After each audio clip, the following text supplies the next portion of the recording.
Hi, everybody. Here's your 2.5-minute warning that the meeting's about to start. Thanks for your patience. We still are checking in only a couple because that process is so slick this time. So 2.5 minutes, we'll get our meeting started.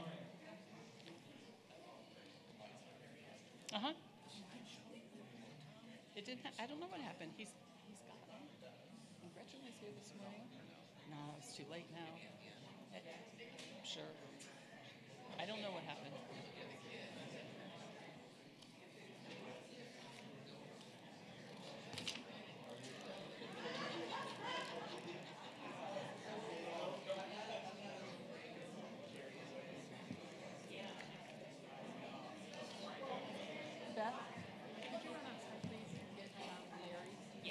Thank you. Larry Kissabeth. Oh, he's here.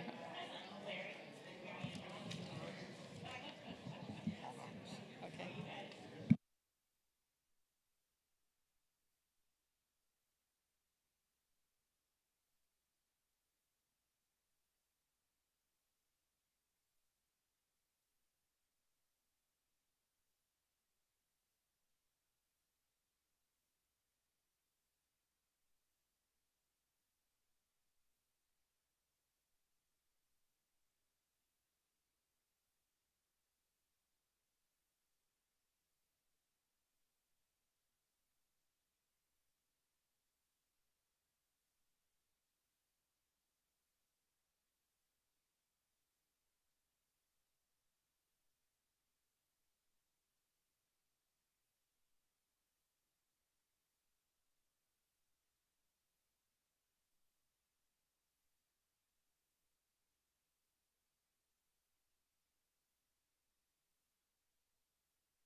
Good morning, everybody. Good morning. It's good to be alive in Lakeside today. Yes. It's an amazing day at Lakeside. Somebody said there's going to be rain, but I'm not believing it till I see it. So thank you for being here. As many of your faces I'm seeing for the first time this season, welcome back. We've been waiting for you. And a lot of things have happened over the quiet season, and we're anxious to tell you about all those things this morning. It's now 10 minutes after 10. We're ready to call the meeting to order.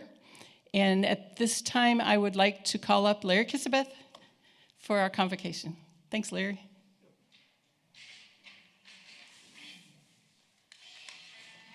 Good morning. Let us be in a spirit of prayer.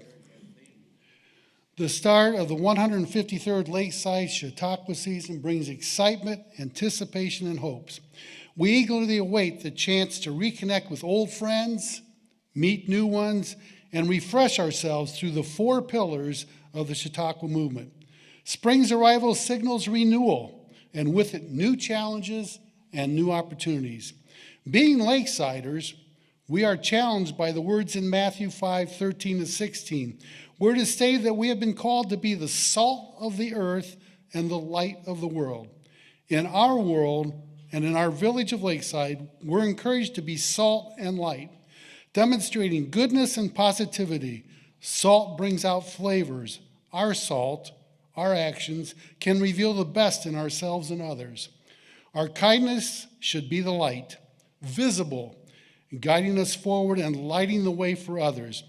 As we begin our Chautauqua season, let us be the salt and light in this truly special place. Give us courage to be visible in kindness, bold in justice, and humble in service.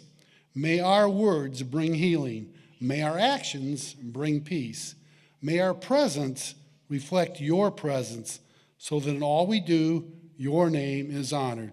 In Jesus' name we pray, and the people say, Amen. Thanks, Larry. The word salt is a dirty word for me right now.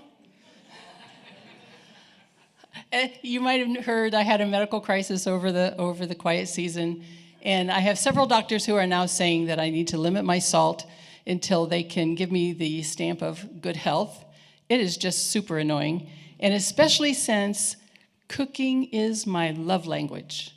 How do you cook for somebody without salting it?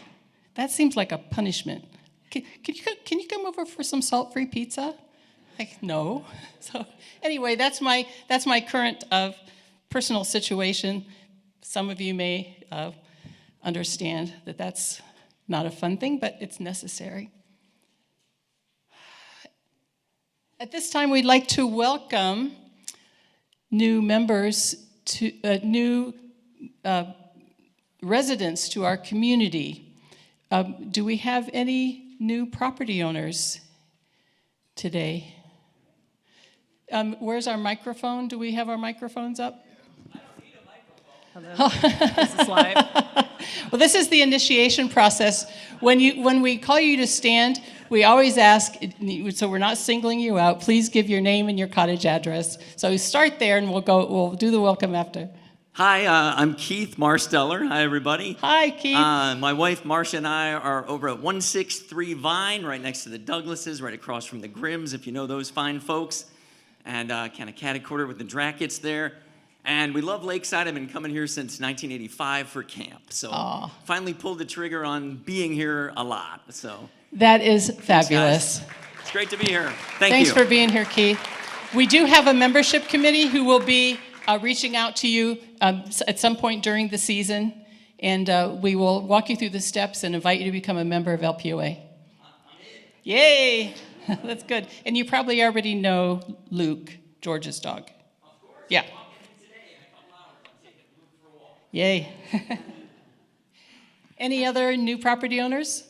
Yes. I'm Rachel Miller. My husband Dennis and I have been coming for 35 years as clergy, and we were really excited to buy the Drew's house at 184 Lynn. So glad to be permanent residents and really happy to be among all of you and look forward to a fun year. Yay. Yes. Woo! And I have great neighbors. Thanks, Rachel. Rachel and I are acquainted by our shared membership in the Lakeside Association Board. She's the secretary of the association board. And we're happy to have you among our ranks as property owner. Thank you very much. And she's affiliated with the Methodist Church. And you're appointed by West Ohio, right? Yeah. Any other new property owners today? If you know, if you have a new neighbor, or if a property you know has been transferred in your neighborhood, please invite that person to come to the next LPOA meeting. It's the first way we get to know you, and it helps our membership committee serve our new members better. At this time, I'd like to introduce the current season of LPOA Executive Committee members. We'll start with the officers. I'm the president. My name is Mary Ann Kelmer. I live at 203 East 2nd Street. We've owned our cottage for 33 years. And for the last 10 years, we've been retired full-time residents of Lakeside. Our vice president position is currently open. Ross Brown has recently resigned. And the executive committee honored his desire to do that. And we confirmed his resignation at our April board meeting. Because his position is open for election in August, I made the decision to leave that position open rather than to train someone for just a couple months' service. If my health deteriorates, I will talk to Ron Yonke and ask him to step into the vice president position. We've had the conversation. He loves where he is, and we're not going to make the move because there's a lot of baggage. You know, there's just a lot of things that come along with moving from one chair to the other chair. So he's on the board. We're happy.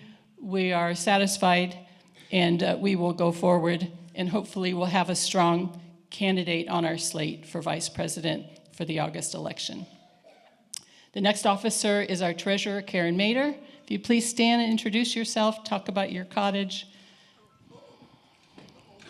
Hello, I'm Karen Mader. We're at 217 East 6th, and the original cottage we bought in 2009.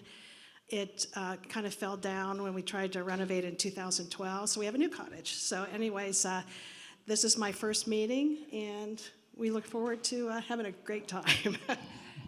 Thank you, Karen. The next one is our secretary, Jerry Leiberger. Good morning. So what do you guys think of our new seating arrangement? We wanted to see you. Yeah, and we wanted you to see us. So my name's Jerry Leiberger. I live at 530 Cedar. We bought in 2014 and also went through a major renovation. But before that, we're longtime Lakesiders. We rented every year. We're one of those young couples who used to walk around with what then was a printed sheet of properties and looked all the time. And then we finally bought. So thank you. Thank you, Jerry. We have our sergeant at arms who's holding the microphone, Carol Robertson. I'm a full-time resident here. I live at 404 East 3rd Street, and I've been there over 25 years. Thank you, Carol. You've got a busy job today. Yeah. We have trustees, Lynn Hudson. Hi there, we're happy to have you all here. We live at 324 Poplar. We've lived here, we've had a cottage here since 1995. And this year we became year-round residents. We left Arizona. And I didn't even have to struggle with seasonal affective disorder. I'm very pleased. I bought a Lumo light so I could be prepared, but I didn't even use it. Thank you, Lynn. We have Beth Sibring as a trustee. Hello all, I'm Beth Jennings Sibring. I'm a lifelong Lakesider, came here for the first time for East Ohio Conference at the age of 3 months. And I live at 445 Laurel in the Red Cabin. Thank you, Beth. We have Ron Yankee as a trustee. I'm Ron Yankee. Marianne and I bought the Red Cottage on 174 Oak next to the 2nd Street dorm in 2015. And then we bought it again in 2020 when we had a renovation and an addition. And I'll ask everyone to pray for Marianne's health, because if anything happens to her, I think I'm the prime suspect. And then we have our 2 trustee reps to the association board. The first trustee rep is Brett Johnson. Good morning. My name is Brett Johnson, and my wife and I have the place at 648 Jasmine. We have a 20-year-old daughter who you see at the Ryan Center. She has purple hair. If you know who she is, we just go like, oh, the purple hair one. Yeah.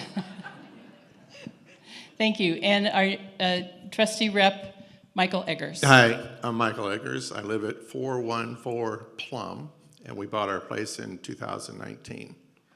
And I don't have any great Lakeside stories. I'm sorry. Oh, you will have. I will. I'll yeah. have some.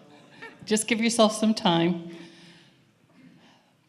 At this time, I'd like to welcome the members of our Lakeside Association Board of Directors. We've already met Rachel Miller, who's the association secretary. Would you please all stand and just be recognized?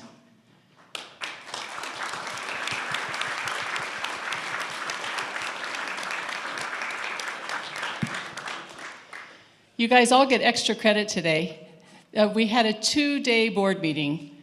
The board meeting started on Thursday. It continued all day Friday, and now you're back again today to attend our meeting. And we're deeply appreciative of your interest in our organization, and we look forward to a long and productive relationship with each other. Thank you very much for coming. Now we have the treasurer's report. Karen Mader? Sure, come on over. Karen has been tried by fire. On April 1st, the LPOA is still in the midst of our membership campaign. And this is the first membership campaign where we have had an option for card, cash, and check registration and online registration. And I'm only going to just allude to what Karen has been through trying to get all those systems organized. And I thank you for that. Just real quick, I have to wear glasses now, so. First of all, I'd like to thank Tom Ramsdell, the former treasurer. He's been so nice in getting me up to date with everything. I don't believe he's here. He's moving into his new renovated cottage, but I wanted to thank him. We got our year-end audit back. We got a clean opinion, so that's good. We finished up April with a balance of $40,147. To date, 55% of memberships were paid by checks and 45% by Stripe. That's the online payment system. And I would encourage everybody to use that online system if possible. In reference to assessments, I am going to be doing an assessment report. I've been working with Sam, the poor man. The auditors are in, and he had the board meetings, but I've sent him a lot of questions.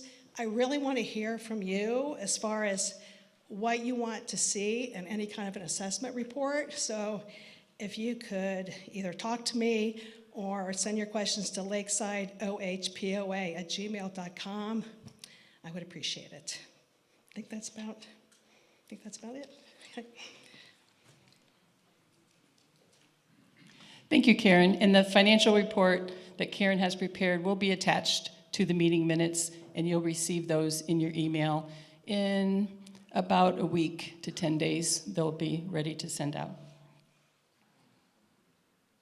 At this time, in the interest of an easy flow, because we have voting to do later, we're going to have our presenters come forward now and do their presentations, and we're going to save the bylaws voting for later in the meeting.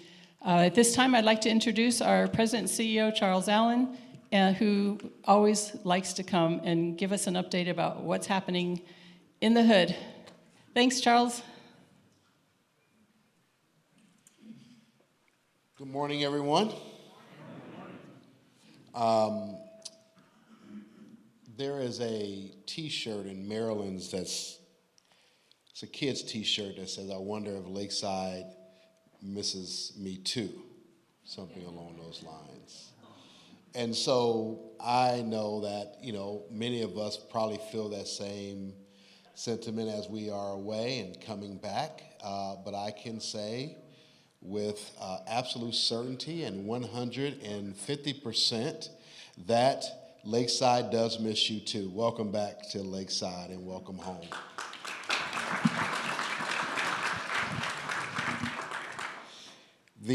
I'm sorry, Mike told me not to touch this mic off of here, but there is, as you walk around, you see a lot of things going on in Lakeside. We have several communications that's going to be coming out here shortly, so I won't bore you with a lot of details around that, but I just want to give a shout out to our facilities and management team, particularly Dennis Doolittle under his leadership, for all the hard work in getting the grounds ready, our buildings ready, our facilities ready. And I just want to let you know that we heard all of your concerns last season, and we worked really hard to make sure Lakeside was ready for you coming back home. The things that we are really excited about is one, the hotel lobby renovation and the porch.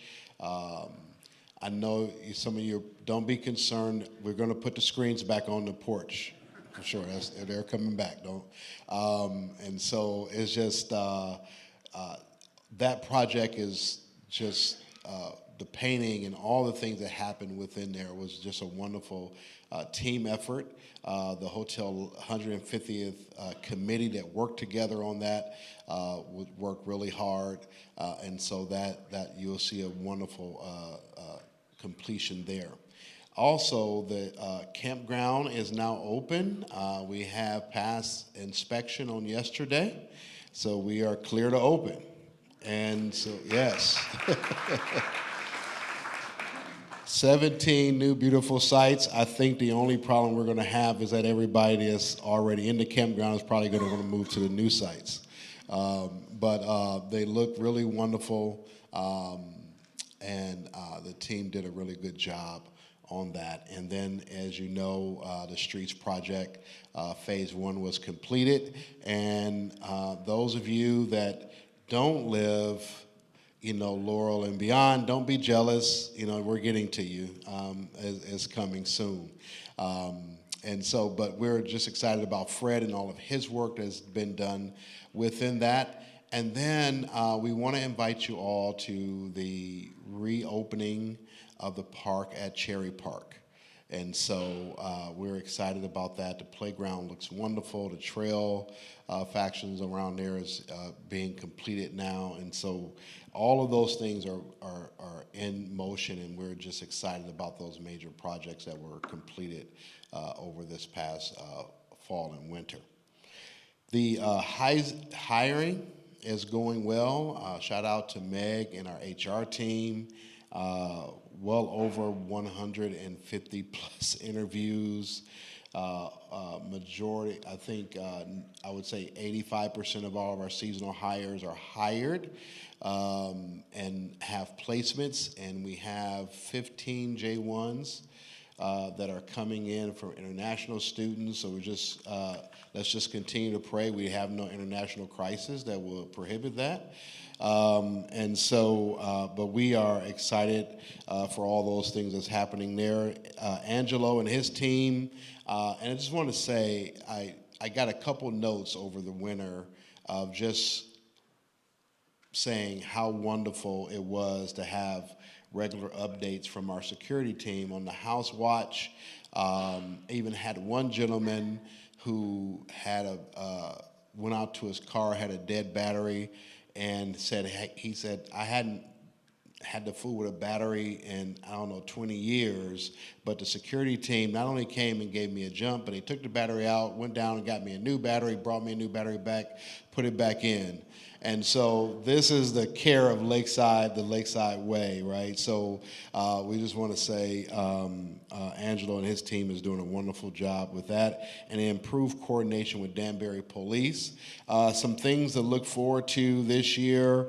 We have the only Ohio stop of the Veterans Wall, and so that is the only stop in Ohio this year. So that will be with us for a week, and so please check out that exhibit, which will be on the beautiful mile long right in front of the hotel there on the west side. Also, we are partnering with Marblehead, and we are expanding the 4th of July parade this year. And so the parade will start from James Park and come all the way around down through 2nd as normal, and so that will be a really exciting parade. And so those of you who are part of that parade, just practice walking around Lakeside and you'll be fine. Yes, we'll get there. But also we'll have 2 firework display points this year, one from the dock and one from the barge. One down a little bit more towards the east end of our campus, and the one from the dock will be done to patriotic music. And so we're excited about all of those things that's happening this year. This is our 153rd season and 250 years of our great nation, and so we're excited about celebrating with that. We invite you all out to Ohio Goes to the Movie. There's a lot of wonderful things planned this year, and we're looking forward to just seeing you all around campus, and welcome back.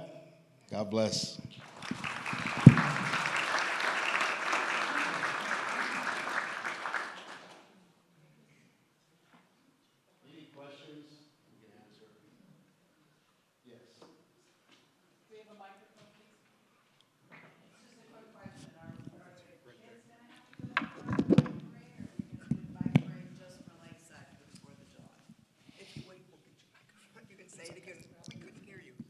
The route has been expanded, but the kids' route will remain the same from what I'm understanding. For the bike parade? Yes, ma'am. That'd be way too long for them to go.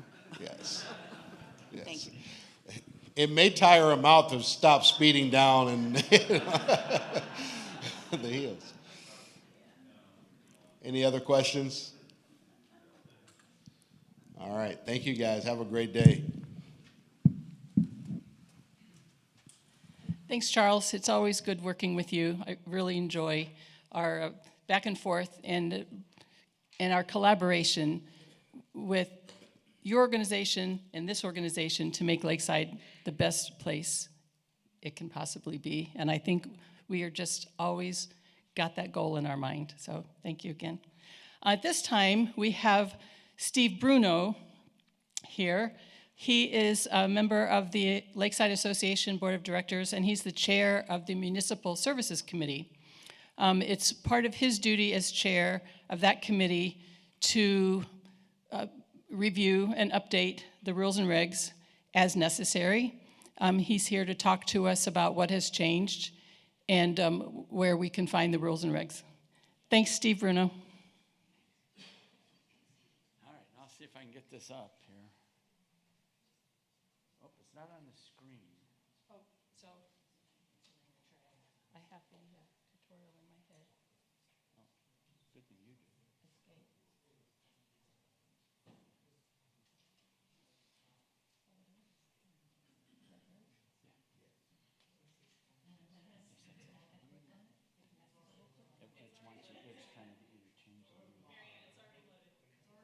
Okay. Go to the bottom. And then what?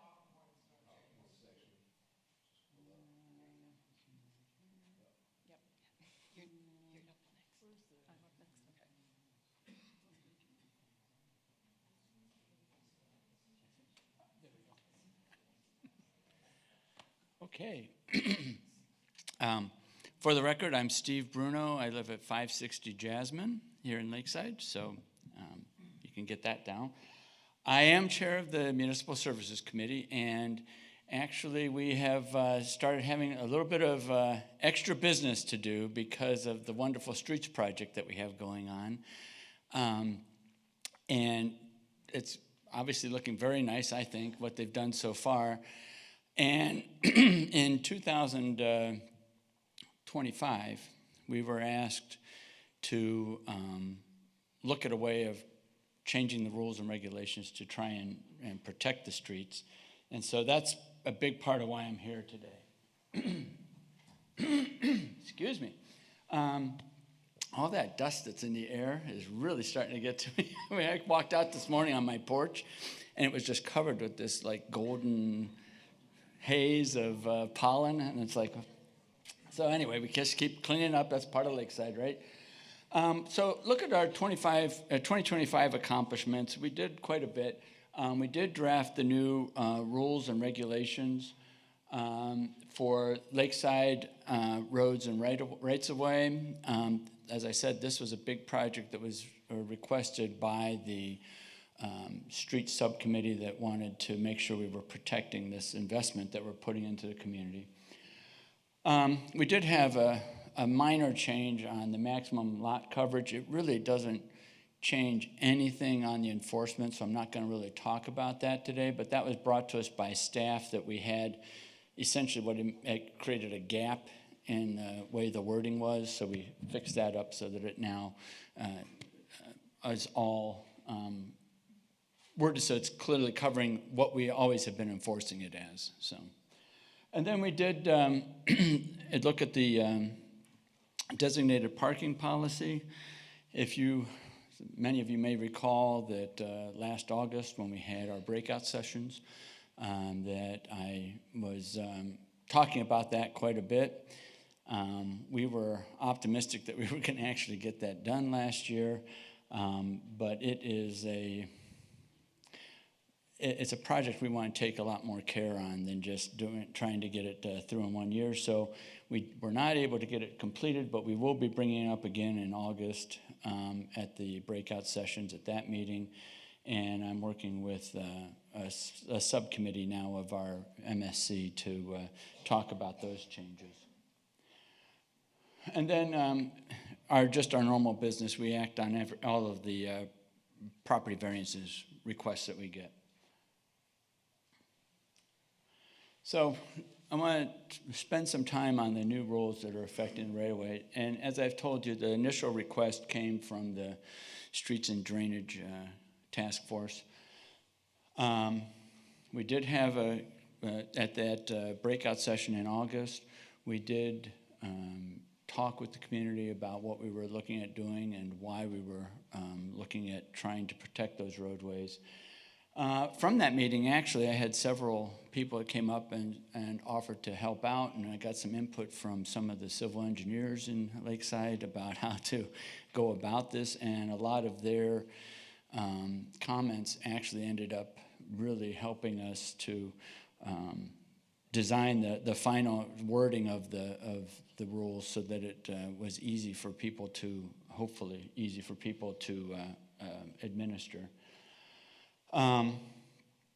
Then after we went through all of the input, we drafted up rules and regulations, and then as you would expect, we had that reviewed by our legal counsel who had to do a little bit of tweak here and there because I'm not a lawyer, so they took over for that. And then the board approved it in February at our February meeting so that we would have it done in time for it to be included in the 2026 Lakeside directory. So we got that to LPOA, we had all that approval, and the ones that are in your, the rules and regulations that are in your 2026 directory now include these changes that I'm going to be talking about. So I'm not going to go through all of it, but I just wanted to cover work permits because one of the things we have is that anytime you're doing any work in the right-of-way, inside the Lakeside right-of-way, you're going to need to get this permit. So if you want to do work performed within the right-of-way, you're going to need this permit, and you want to get this permit at least 48 hours or 2 business days prior to starting work. And that permit's going to have to be something that you would have on file or there at the work site so that if our inspector comes out, they could see that you had the proper permit. Oops, did I go too? Yeah, I did. So there's 2 parts of this permit. One is we're going to have a permit fee. The fee is, I think, it's not specified in the rules what the amount is because it's going to depend on costs of inspection, but I think currently it's $300. That $300 covers the cost of having an inspector come out and look at the project when you're putting the pavement in and repairing a road opening. Then and that, as I said before, that has to be available at the site for us to use. The second part is maybe a little bit more difficult for people, and I can appreciate that, but that is the guarantee.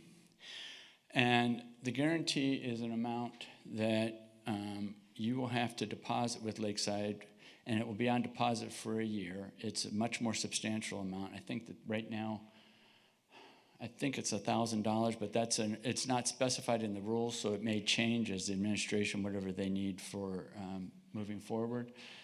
And this is a performance guarantee. So it's basically something that we have to keep on file, and we keep that and it's in addition to the non-refundable fee. So the fee was non-refundable, but the guarantee is refundable, at least in part. And I want to cover, you should not expect that you're going to get necessarily all of it back, because the reason we have the guarantee is to make sure that any stuff that happens over the next year that Lakeside has to inspect or do, that we have something to help cover those costs. But you will get everything that was not needed for covering inspection costs or something that we had to do as Lakeside once the year is up and you pass the final inspection. So, final inspection.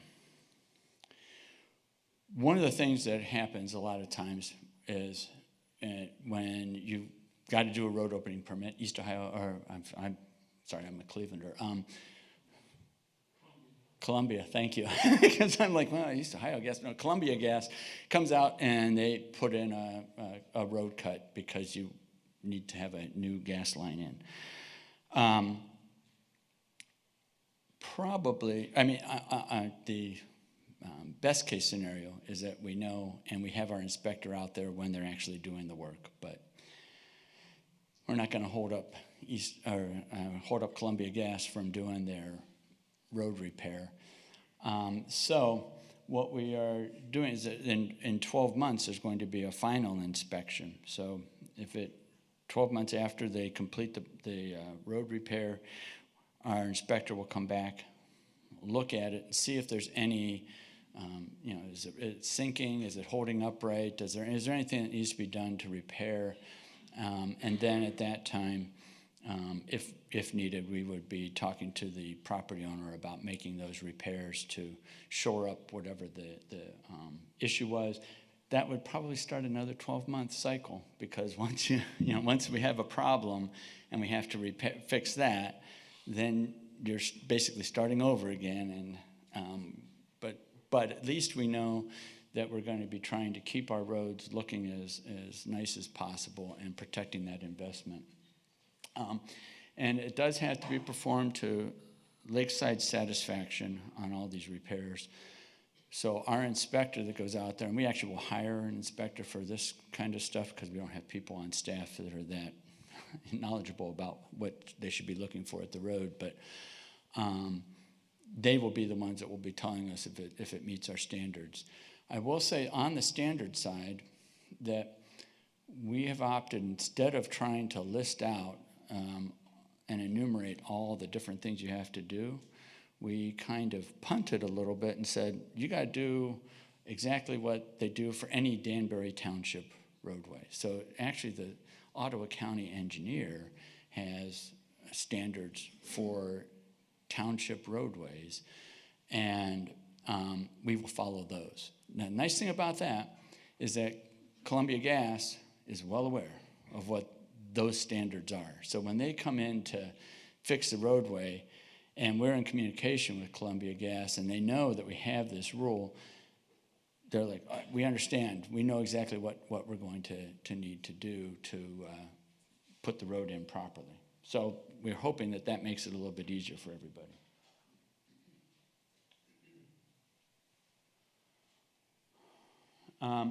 And then when you pass the final inspection after a year, you'll be refunded all or a portion, probably a portion of the amount that was in the guarantee, because obviously we'll take any costs that we had for inspections or whatever out of that.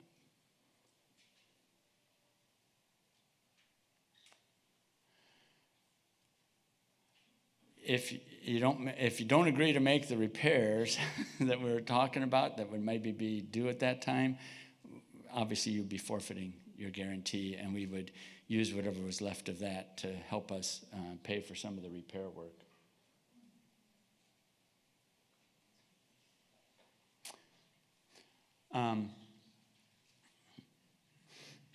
I already covered this kind of. This is saying that we are going to do this to the standards of the Ottawa County engineer for township roadways, not county highways, because we're much less traveled than that. All right, so we also have a second part that we did that's called the RUMA, Road Use Maintenance Agreement.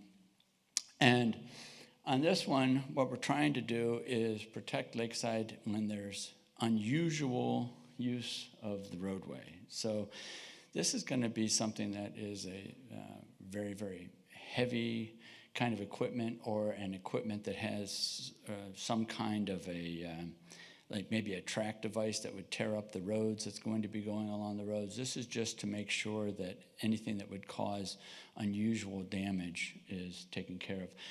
If I were to really say, probably I don't know that this will be used a lot, but we wanted to have it so that we were ready for something that may occur. One of the things that I think of that might be an unusual thing, but is a possibility, is if somebody was literally moving a cottage in or out of Lakeside, that would definitely trigger this when you're moving something that heavy along our roadway and have so much opportunity for damage to occur. That would definitely trigger this. But there are other things that we'll have to work out as we go forward on what might trigger wanting a RUMA. And you might want to file for a RUMA, and I'll tell you why. So the RUMA is going to cost you $200 plus $100 per linear foot. At this point, we're talking about something that's per 1,000. I mean, $100 per 1,000 linear feet. So you're going to come in. The minimum you're going to pay on a RUMA is going to be $300 for that agreement, because the first 1,000 feet, even if it's only 100 feet, is going to be included as $100. So you'd be paying $200 base fee plus the $100. The reason you might want to do this, and we would keep that until it passes final inspection, but in this case, final inspection occurs when the project's complete. This is not a one-year holding this. This is when the project is complete, because all we're doing at this point, and the analogy I would give you is like when you go to rent a car at the airport, you walk around the car, do your visual inspection, note anything that's a problem on the car, and say, you know, I'm not paying for that. I didn't do that dent, right? Well, this is the same kind of thing with a RUMA, and this is why I said you might want to have a RUMA, because what it does is it basically says we would do a visual inspection of the roadways, take notes on the condition of the roadway prior to you doing whatever operation you're doing, and then that would be basically protecting you, that if there's a pothole that was pre-existing, you aren't going to get blamed for that pothole. But if you don't do a RUMA, then there's the possibility that we would come back to you for repairs of that roadway. And that's why failure to file the RUMA is going to any and all work necessary to bring the road back up to lakeside conditions. So again, using that rental car, if you come in and you didn't note the ding or the fender bender that was there, they're going to say, oh no, you did that, and trigger your insurance at that point, and we're going to be looking at the same way. So that's why the RUMA does protect you as well as Lakeside. All right, that's the end of those. Are there any questions? I know I covered a lot of stuff. Oh, I see a bunch of hands. Okay, I've got...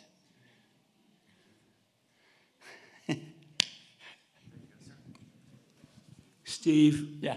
You or Charles may be able to answer this. Who on the staff is going to manage this fairly extraordinary process? Well, at least right now, Lisa Hogue is the contact person on our staff.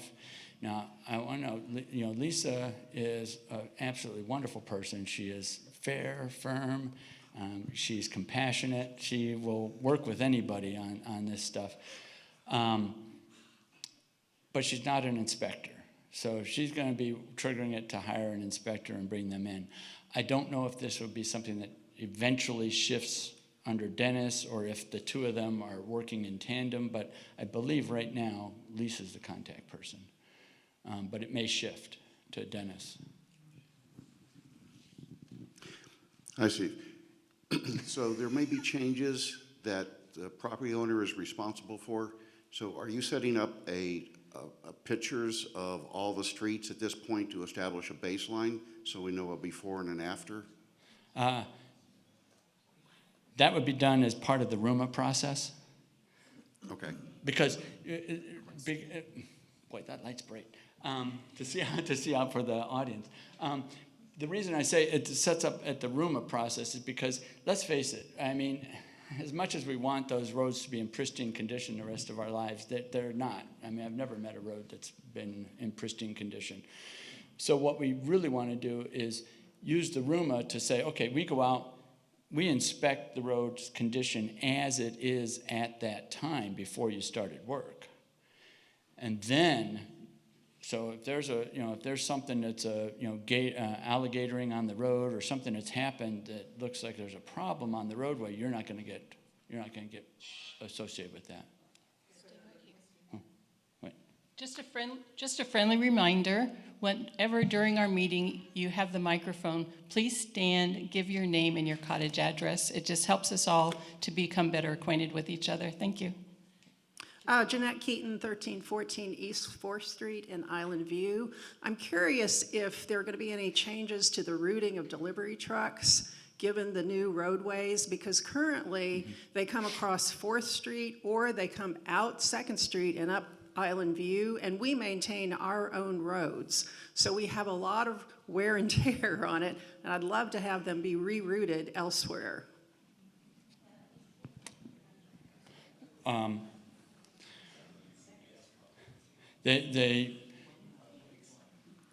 We will not be rerouting delivery trucks because we have currently tried to work it out, I believe, that they use a route that is as efficient as possible to get them in and out with as little use of the roadways. And so when we have them come in on, I believe, 2nd Street, that's so that they can get right to where the businesses are at, and they can do their deliveries, and they can then get on out of Lakeside as efficiently as possible with as little disruption to the community.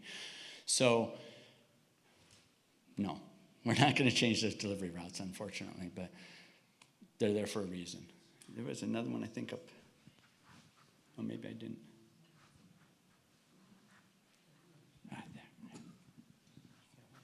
There. Jill Hipkins Pond, 621 Cherry. Jill Hipkins Pond, 621 Cherry. Who will these inspectors be? Employees of Lakeside, contractors? Yeah, no, I did try to mention that, but I probably passed it over too quickly. We actually will hire certified inspectors through the different firms in the area. We have, I know she has at least one firm that she's working with, and I think she's, at least at this point, is talking about maybe getting 2 or 3 different firms so that we can get somebody out quickly when we need them. But they will be local firms that do professional inspections, certified inspections for the Ottawa County engineer, and also would be available for us then. So they will be people we hire to bring in. Part of the reason why it costs $300 for an inspection, by the way, so it's because we're hiring somebody. Cindy Hansi, 316 Cedar. What about these tree trucks and the cranes for the trees? They seem to use a lot of... Well, I will say this, that I can see that may be a piece of equipment that we would want to have a room pertaining to moving something of that heavy nature. As it is right now, the board hasn't specified that. We're really letting the administration come up with what is the unusual use. But it would not surprise me if that's something that ends up being an unusual use. But what we are not trying to do is, worry about the garbage trucks going through or all these things that we just, we need that to come through and collect our garbage and whatnot. So things that it's got to be something that's an unusual in nature.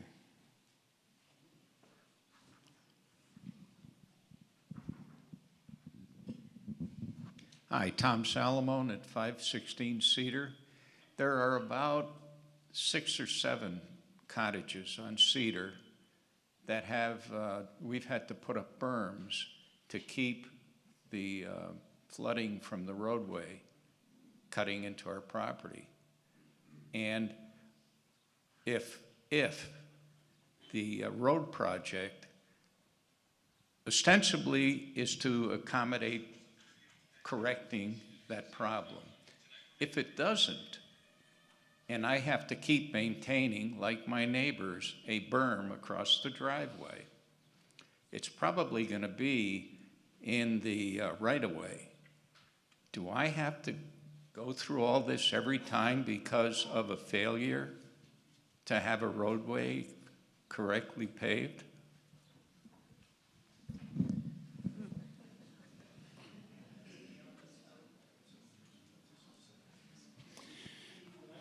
I guess Dave's going to try and bail me out. Is that? I'm Dave Blank, 157 Lynn. I'm a co-chair of the Streets Committee. Could you make sure you get me your name, and we will have Fred Selling come and talk to you about the situation that you have right now, and because I think that's an area he's investigated already, but let's make sure that's happened, and then you can work that out with him.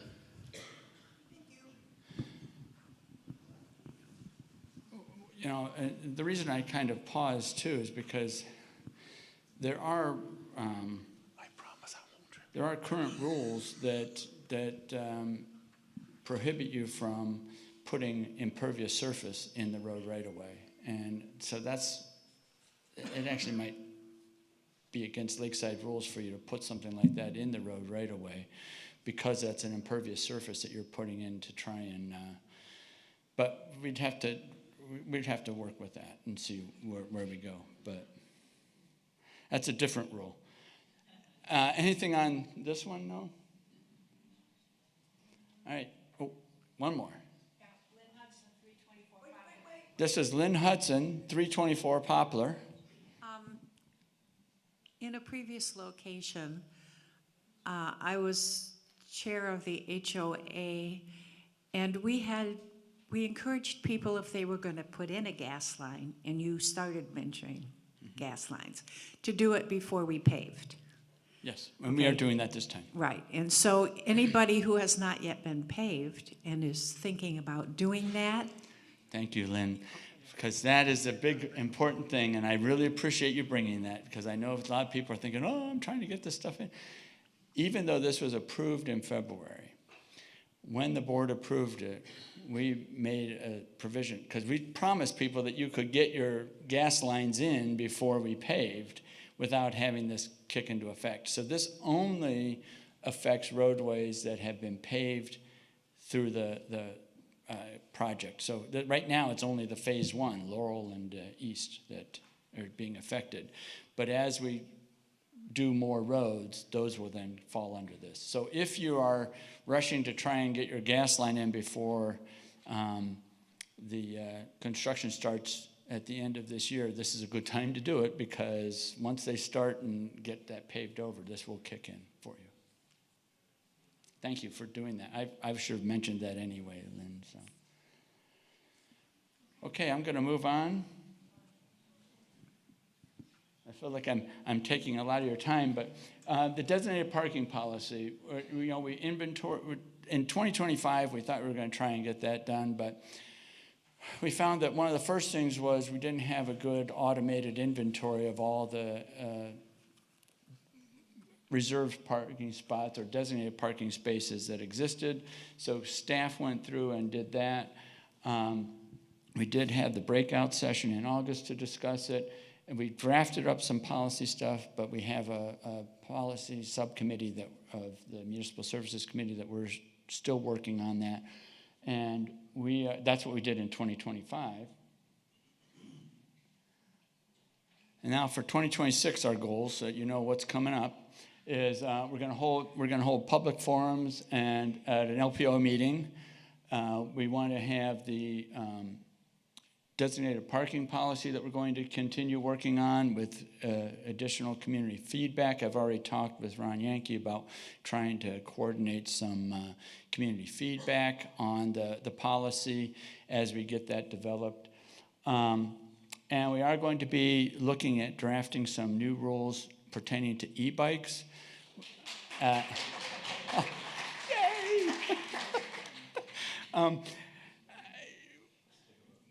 It's one thing that I have been approached on numerous occasions is about that these things are getting a little out of control. So we will be talking about that, and we have a subcommittee. I will tell you that it will not affect this season, because it's our policy not to implement a new rule in mid-season, because that just confuses everybody. But next year, when I'm back up here talking to you about what we did this year, we'll have an e-bikes rule change that will be affecting next season for sure. So be ready for it. And we will talk about that also, just for your information, at the August meeting. When we do that breakout session, I'm planning on talking to you about the e-bikes. And then, of course, we're going to do any of our normal business of acting on the property variances.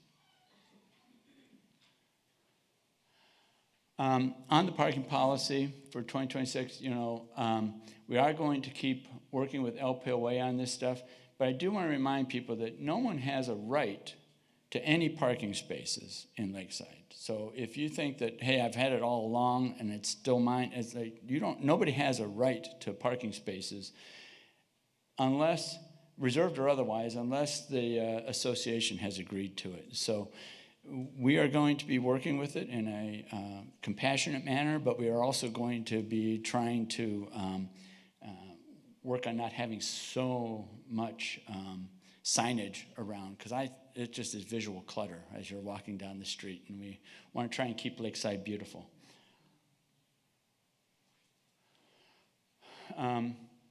The potential rule on the e-bikes, as I was saying, we're going to be reviewing the current rules to find the ones that, and we think we've identified the ones that pertain to e-bikes, or where we might want to put something in about e-bikes. We're going to draft those rules. We're going to present those to the association, or at the association's August meeting, which will be open for all of you to come and discuss with me.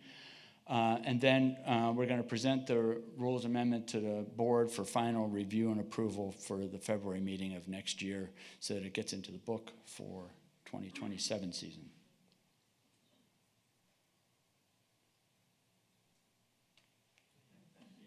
Yeah. Enjoy the sunshine, folks.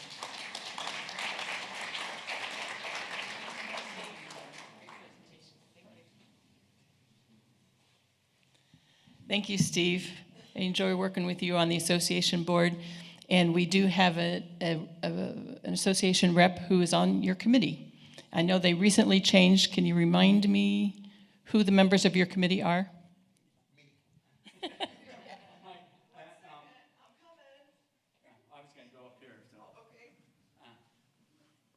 We've got Mike Eggers, who's on it, and he is actually on my subcommittee for the parking policy, right? I gotta make sure. We have, we have Brad Johnson and Jim Shelley is on there as new members. I'm losing her first name, Mitchell. Yes, Betsy Mitchell. I'm sorry, Betsy. It's like for some reason up here with the lights, I was like, I know who she is. I just can't say it. Betsy Mitchell then are our new members that are on. And then myself and Gwen are on as the prior board members that were here. Thank you very much, and we will continue to be in communication with the LPOA through our various communication channels. We try and do a good board report at every one of our general meetings, so look for progress report as they become available to us. The next, I'll fix this while our next speaker is presenting, because she has her own PowerPoint presentation. No, you don't. Anyway, this is Tracy Richards. Will you all give it up for Tracy for her work on the website? LPOA contracts with Tracy on an hourly basis to manage and be the point of contact between me and the website. So right now we are still in phase one of our website development. There are a lot of things involved in starting up a website. Tracy and her, I call him our web designer. What is Brian's official title? That works. Okay, that works. Brian Ross is the coder and IT power behind our website. He lives in Colorado and not associated with Lakeside at all. And his focus is making sure all the code works. Right, currently, he just finished his first directory using the LPOA website database. It was an incredible journey. Tracy's smiling, I don't know why, but so she's going to talk and tell you all about it. But please, once again, Tracy Richards. Thanks, Marianne. It's been a year, that's for sure. I think the last time I was in front of all of you was in August when we were it was May. It's been a year when we first kicked this off, and we were encouraging everybody to go online and claim your space, so to speak. So a long way has come. We've worked tirelessly over the last year with regular 1 hour, 2 hour, sometimes 3 hour meetings just to get to where we are today and to get you the directory that you're holding in your hand. So I'm just going to take a quick moment to thank Marianne and Donna Lucky, who they did the yeoman's share of the work, to be honest. They worked so many extra hours just to make sure the data was accurate whenever we ran up against a glitch and we had to go back to 100% of the cards and to go back to the treasurers for the people who paid Stripe. I know that Tom and Karen have been working really hard on that just to make sure that the data was accurate. And we know that there is some probably incorrect information that we need to fix yet. So thanks to them as well. So to start, I want to thank all of you. I believe Karen said it was 45% of the people who paid online. I think that was more, just to compare that to last year, more than 50% of the people who were members last year actually paid and claimed their space online. So thank you, all of you who used and adopted this as well. So you're going to note a few changes. The first one being you have a little bit larger directory this year, and that's because everybody has their own listing in the directory. So unfortunately, gone are the days when Tom and Mary were listed together and you could have one email address. Now you have your own listing with your own email and your own phone number, so people don't have to guess which one you are in the way it was done in the past. And so that's, I feel, a positive change. Okay, but all of this didn't come without issues. So what I want to do is I want to first start with the website. When you do a Google search for Lakeside Ohio Property Owners Association, two things come up. The first thing that comes up is Lakeside's link to their website, and the second one comes up is our website. And when we click on that, that's what the home page looks like. Mike, I am going to move the microphone. Is that all right? Okay. If I know how to take it off. Okay. There we go.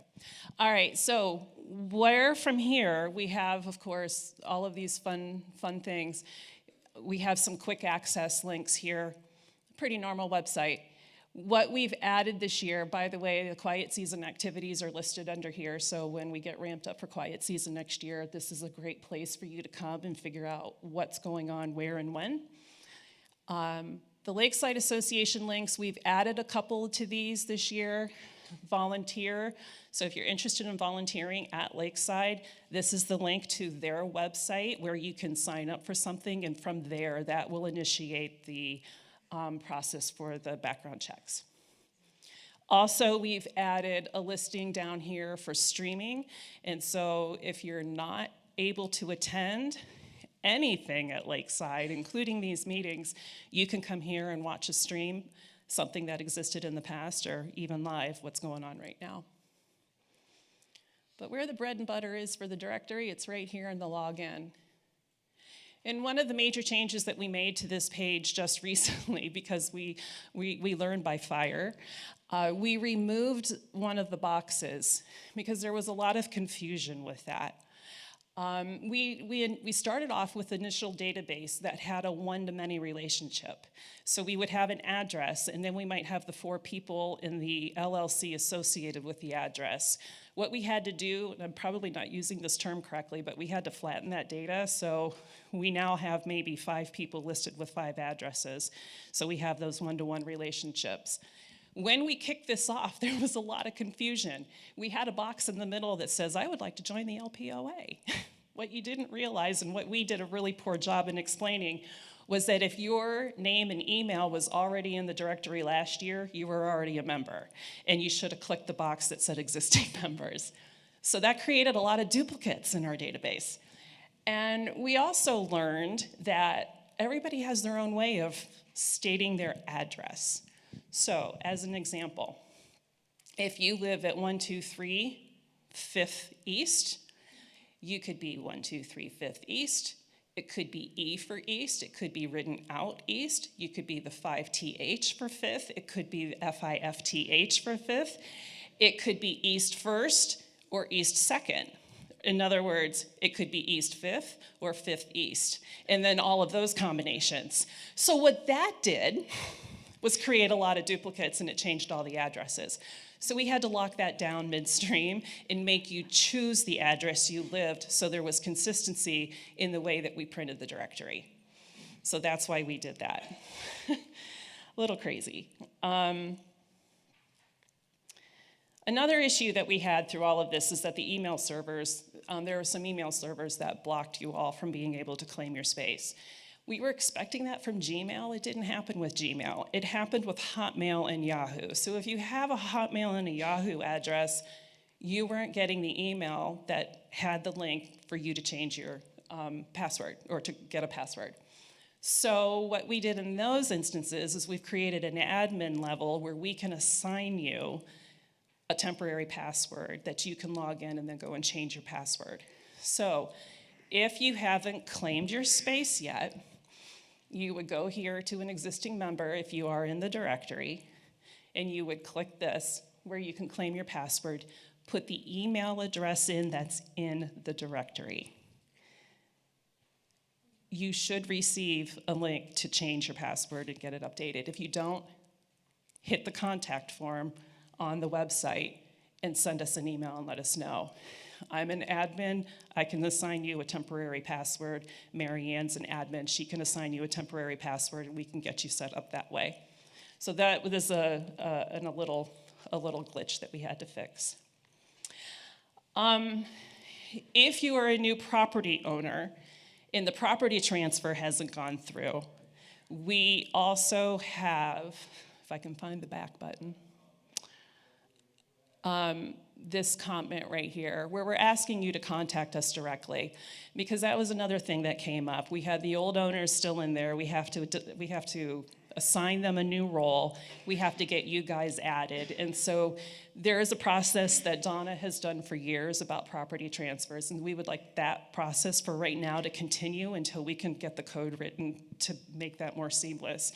So unfortunately, especially for people, everybody's really excited when you buy a cottage, you want to join the LPOA right away. It's going to be a little bit of a wait, and we're sorry for that, but it's going to help keep the data clean. Okay, so what can you do? One, if you haven't logged in yet, do so. If you're in the directory, you're in this database, so you can go to lksdpoa.org. You can click on login and you can begin the process. If you, this is number 2, if you and your other, significant other, wife, spouse, husband, whatever, if you and your other share an email, please rectify that. One email for one person, not one email for 2 persons, okay? So if you and your other share an email, please go in and rectify that. Every person has their own ability to log in.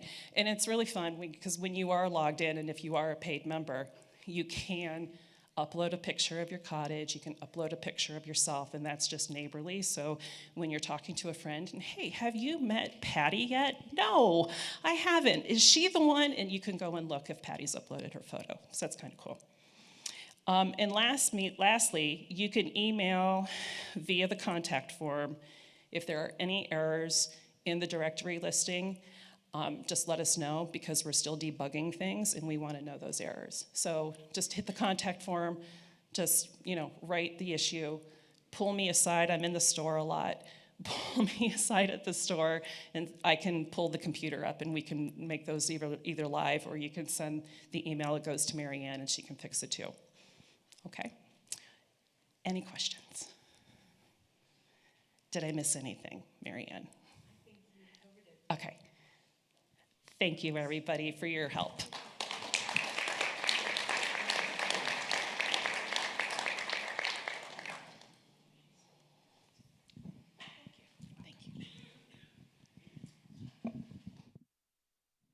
Tracy.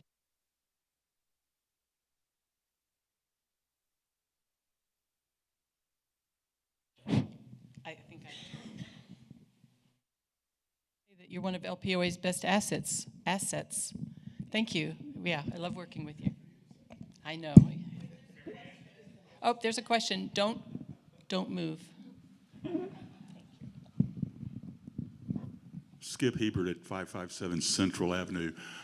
Is there a way to change your contact information and address information if it is already incorrect? Yep. I just logged on. That's a great thing. When you're logged on, you have the ability to edit yourself.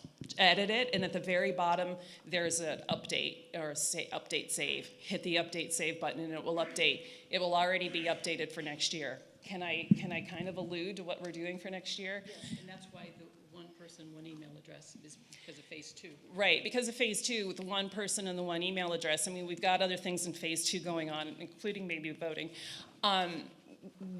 We're planning on next year just sending an email out saying, go.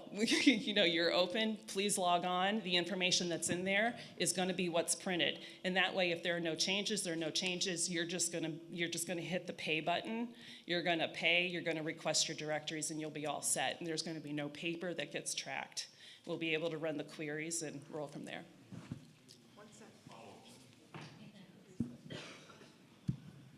Is there any interest in the future to putting the directory online as opposed to doing paper directories? As a paid member, you have access to the directory online. You don't have access to the entire directory online. Is that accurate? You have access to the paid members. The membership of the LPOA is in the portal. The membership of the LPOA, i.e. the paid property owners, right, to the LPOA, they're the ones that you have access to. So that's why the paper directory is going to be important for a while, and I don't know how that'll evolve over time because I know that they're all talking about that. But yes, you can see that there. And paying was pretty easy, so we really didn't have any glitches with that, and what we did, we fixed quickly. Anyone else? All right. Thanks again. Thanks.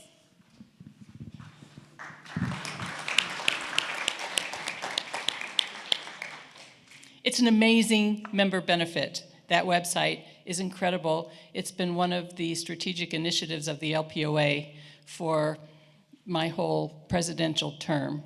And I'm just so proud that we have this useful website that not only serves us and our membership, but it also links to the association website. And it makes searching for things on their website a lot easier. If you want to know what the dates are for trash pickup, for leaf pickup, go to our website, go to Lakeside links, click on leaf pickup, and boom, you don't have to look for it on a bigger website. It's right there already for you.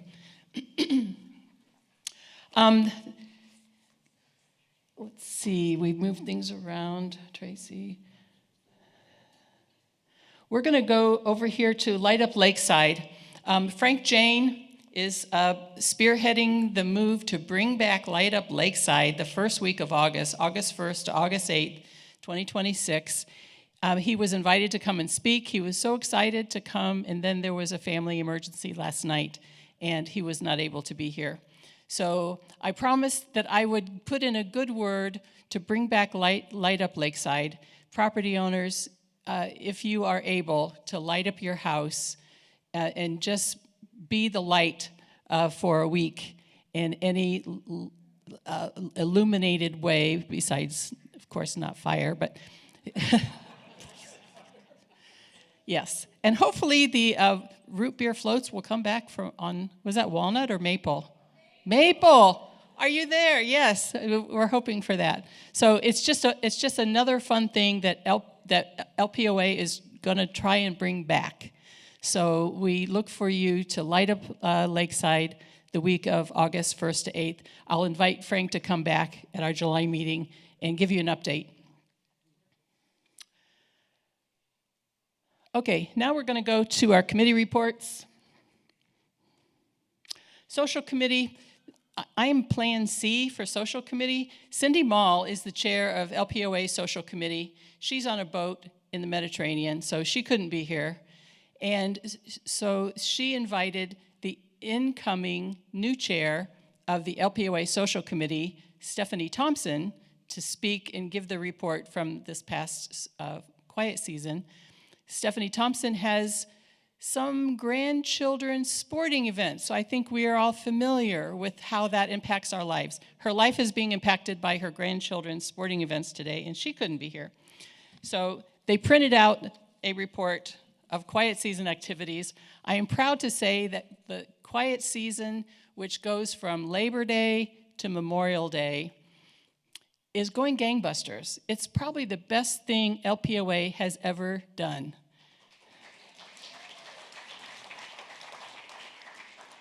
It's an amazing social way to be neighborly, to know who your neighbors are, who are here year-round, and we're not just isolated anymore. Lakeside in the off-season is becoming a pretty vibrant place.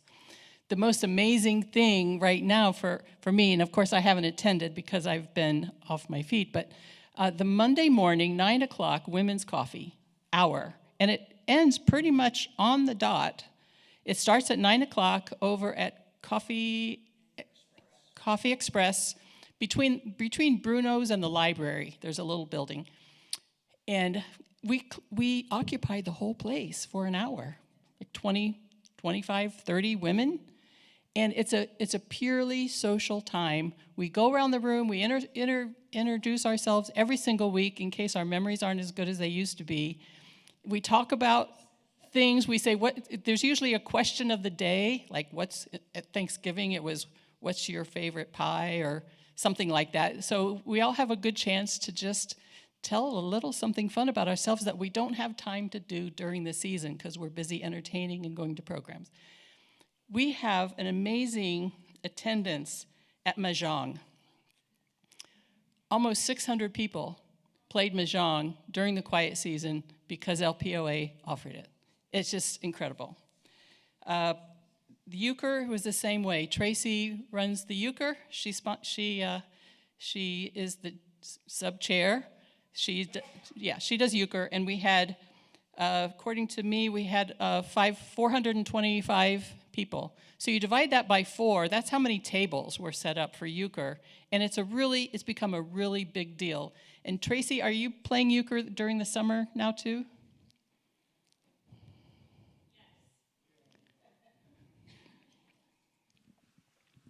Euchre for the summer, first and third Thursdays at Poolside.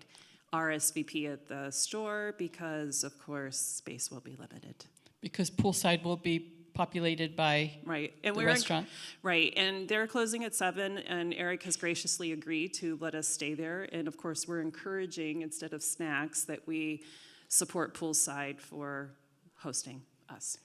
Wonderful. Yeah, Eric has been amazing. Lakeside has been amazing in providing opportunities for the quiet season to exist. Eric, I believe, has a year-round contract, at least with Lakeside. Is that right? And so Eric, because he doesn't operate in the quiet season, he allows us to, for free, occupy his leased space. It's our clubhouse. It's our clubhouse. And we love it. Mahjong really beat euchre this year. We're going to have to work on that. I'm a little upset. Yeah, and I hate to tell you this. Oh, no, that's not true. I was going to say that Handy and Foot beat you, but they didn't. So they were close to 300. So overall, we had over 2,000 people, over almost 2,200 people participate in our quiet season activities. These are not just LPOA members. They're not just Lakesiders. People are coming from the outlying community, coming into the gates to experience Lakeside in the quiet season. And people from Catawba, people from Otterbein are coming over. Sandusky. Marblehead Peninsula, Sandusky. It's some from Port Clinton too. I think we have some coming in from Port Clinton. It's just been an amazing social opportunity to raise awareness in the outer community about what Lakeside is all about, having that invitation to come and do something fun. Somebody just said to me they don't know what store.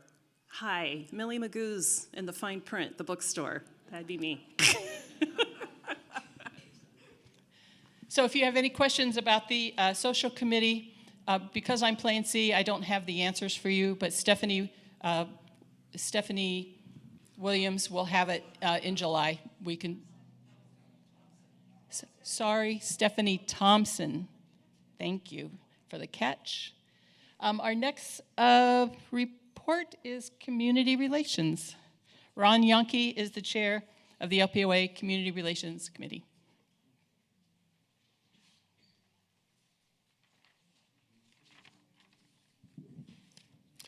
My wife and I were delighted when we drove into Lakeside earlier this week to see everything blooming, see the new paint, see the new asphalt. But we really were overjoyed when we started seeing our friends, our neighbors. And I think the relationship between property owners is our greatest treasure at Lakeside. And the relationship between property owners sets the tone for all who enter Lakeside. And that is why Community Relations Committee exists. And we don't try to micromanage relationships or come up with 5-year plans for better relationships. We operate by listening to the questions and concerns of property owners, because if your mind or heart is troubled by something, you're probably not as friendly and outgoing, as loving as you would otherwise be. And we like to get questions answered. We like to have concerns elevated to whoever should be addressing them. And moreover, let the property owner know that something has been communicated to somebody. And who do we communicate to? It depends on what the question or concern is. If it's a safety concern, right away, we'll let security know about that. And we just go with whatever we think is the best way to get questions and concerns answered. As I said, we have no agenda. Our agenda is your agenda. The persons serving on the committee with me are Marianne Kelmer, Lynn Hudson, Jim Schweitzer, Carolyn Fleischer, and Tom Nutter. And you can reach us by talking to us one-on-one. We do have the feedback form on the website. Those forms are read almost on a daily basis and passed along to us when we're the proper group to follow up, and we will follow up. Any questions? Thank you.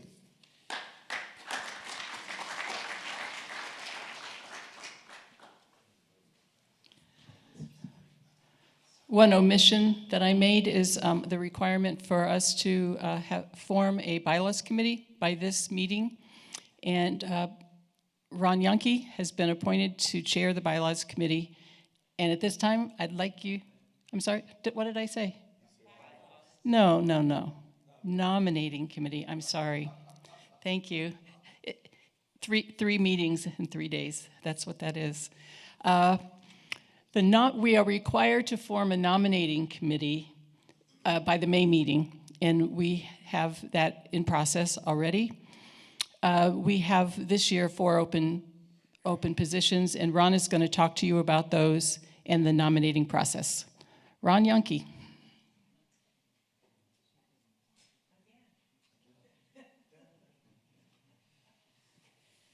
Oops. Don't ever give Marianne your email address. The nominating committee has a responsibility of coming up with a slate of candidates for 4 offices this year. President, Vice President, Sergeant at Arms, and 1 trustee position. That slate will be presented at the July meeting. Nominations from the floor are open at the July meeting. We will vote at the August meeting.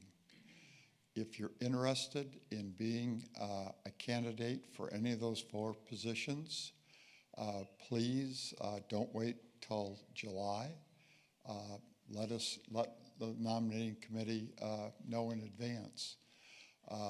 What we intend to do this year is to vet, if you will, each person who wishes to be a candidate, make sure they are members of the Property Owners Association, aware of our mission, agree with it, and understand the obligations of the office that they are seeking.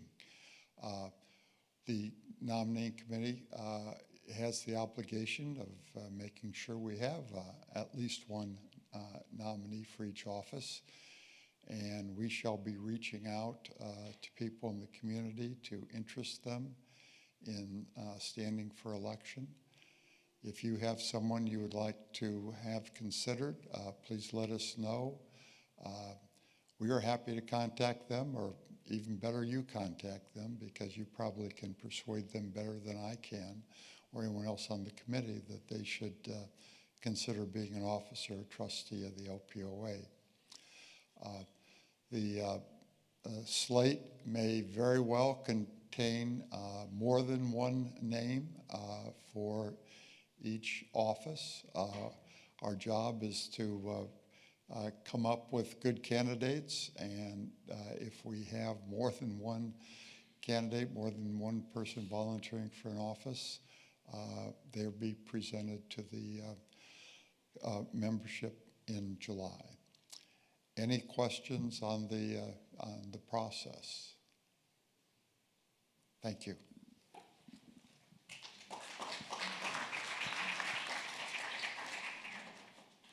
Thank you, Ron, for your service on this committee. It's a short-term committee, which is good news. At the end of the election, the nominating committee will disband, and there'll be a fresh nominating committee next year and every year after that. Before we do the bylaws committee, we're going to jump over. The only remaining thing we have is the board report from yesterday and Thursday's association board meetings, and I'd like to bring forward Mike Eggers and Brett Johnson to give the board report. Tell us about what happened over the last 2 days. Thank you. That's right.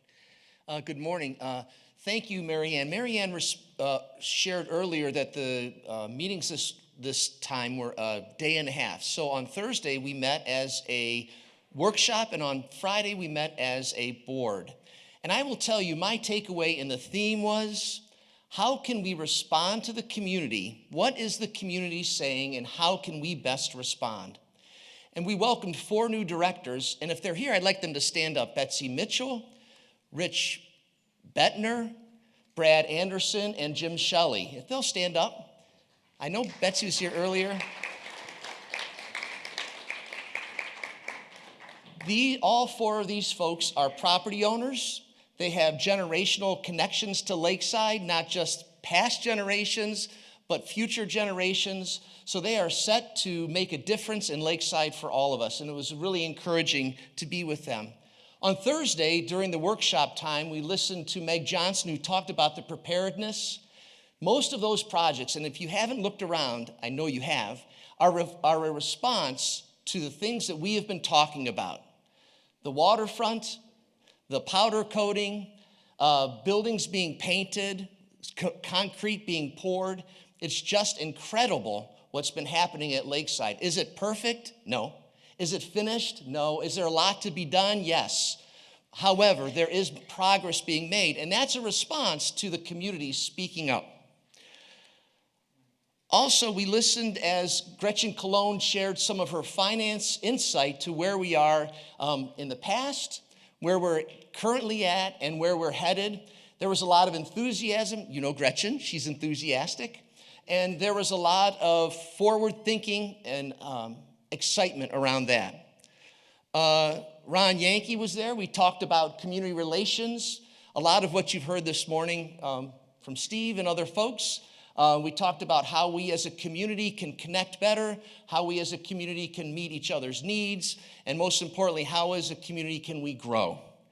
And finally, Gwen Nichols, Frank Baker, and Phil Savage brainstormed way back late last summer about how we can support the community interest groups. For example, the Cabin Crew, run by Char Wilkerson, or the Wooden Boat Society, run by Bill Drackett, or the Women's Club, run by Beth Sibring, or Jeanette Keaton's tennis club. And so throughout the course of the off season, the quiet season, these groups met via Zoom and talked about how to navigate and how to best connect, get their services provided through the association, make sure that the marketing is appropriate, how to utilize the FMX system, which is a new system that's being rolled out by the administration, the association, to help organize things throughout Lakeside.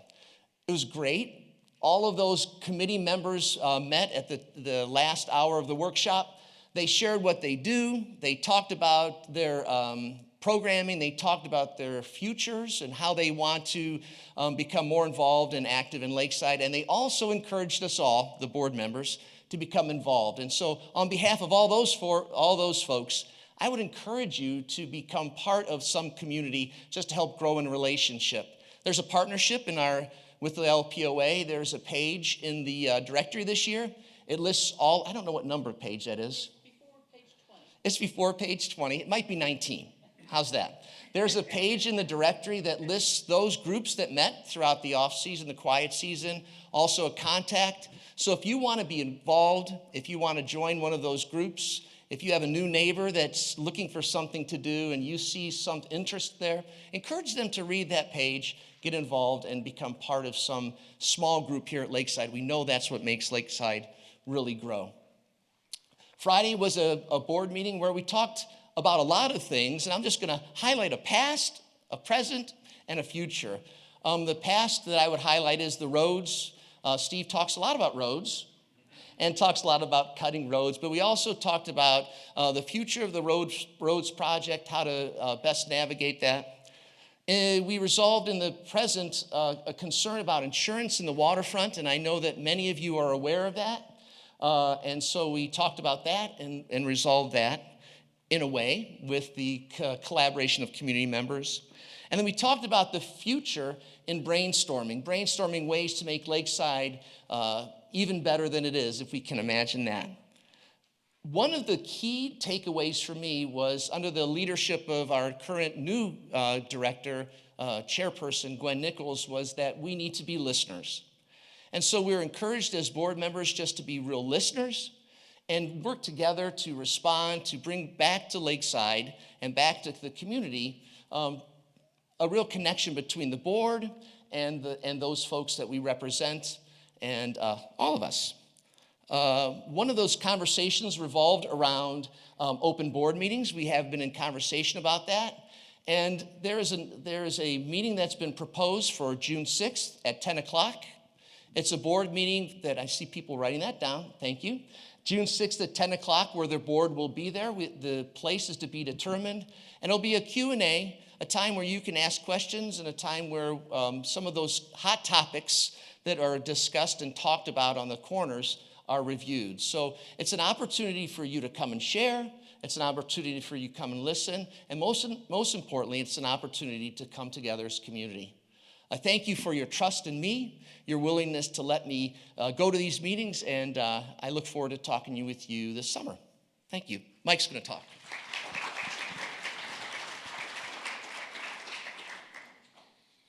I always hate going after the guy that's prepared. Marianne asked me to talk about my impressions of the board versus what we actually did yesterday. And so let me give you a little history of the last year and a half at Lakeside. It hadn't been fun. And part of that is because there are impressions about what happens in certain places that are not necessarily correct. Or maybe they were correct, but they've been changed. So I'll tell you, I've been to a lot of board meetings in my 35 years with McDonald's, and that was one of the better ones that I've ever attended. And the reason for it is I felt completely comfortable with saying whatever I wanted to. And I didn't think I was gonna be punished for saying something that maybe didn't go along with everybody else. It was really an excellent meeting. And I'm gonna call Gwen out because she's looking right at me. Because she's like, he's got a microphone, that's scary. Are you? Yeah. I saw you sit up straight when I got up here. But so, you know, I mean, everybody knows what's going on and what has been going on at Lakeside. It's not a secret. I'm here to tell you that what I saw yesterday is not what I expected to see based on conversations that I've had over the last couple of years.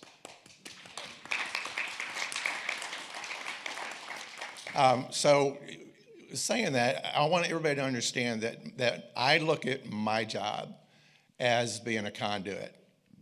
So I should be communicating back and forth between the LPOA and the board. But I also, as I made very clear last year as I was running for this position, I am a board member first. So I have a fiduciary responsibility to the association board. That doesn't mean that I'm not going to tell them or us things that you might tell me that you want to go up to the board, because I absolutely will. It's not my opinion. It's something that you've asked me to communicate to the board, and that's what I will do. And I will get you an answer. It may not be the answer that you want to hear, but it will be an answer. So I just want everybody to kind of take a breath. It's mid-May. I have a wedding in a week. Then I just had heart surgery. So everybody just chill. And I have a feeling we're on the verge of turning the corner with some of the stuff that's been going on.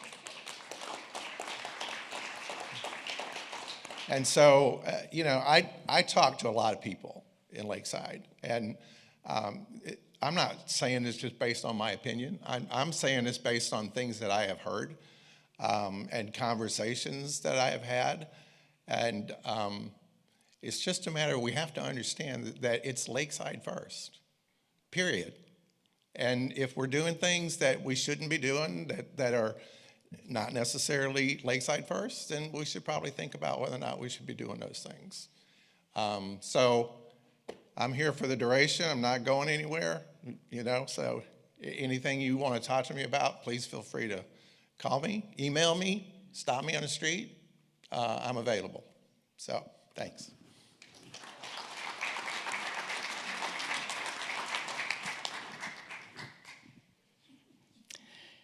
You should be really proud of the representatives you elected to go to the association board.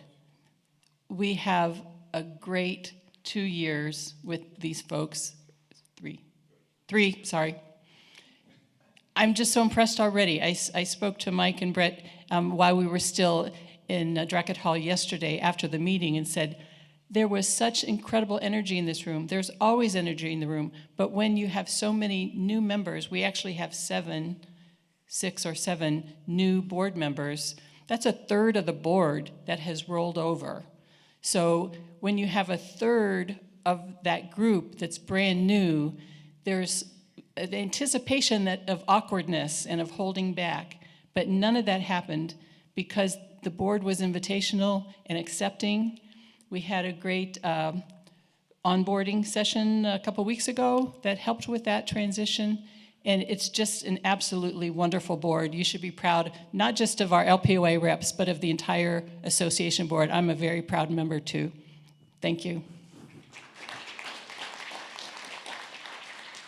So the moment we've been all waiting for is the Bylaws Committee report. Jerry Leibarger is going to be walking us through the red lines. The voting, just so you know, you have a ballot. If you are a paid member of LPOA, you received a ballot when you came in. Is there anyone who came in late who is a paid member of LPOA who does not have a ballot? We've got one back here in the back, Rich. And Carol Robertson is our Sergeant at Arms. Carol, do we have a quorum? Yes, we have a quorum. Thank you. I got it, Rich. Okay, so Jerry, we'll get you set up with your PowerPoint presentation, and you can go forward. Thank you. Thank you, Mary Ann. She'll dial this up. I think we go down.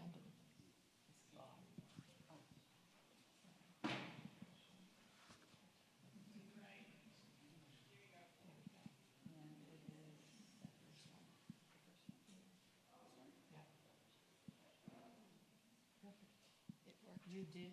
Thank you. All right. Okay. So we'll try to make this as painless as possible.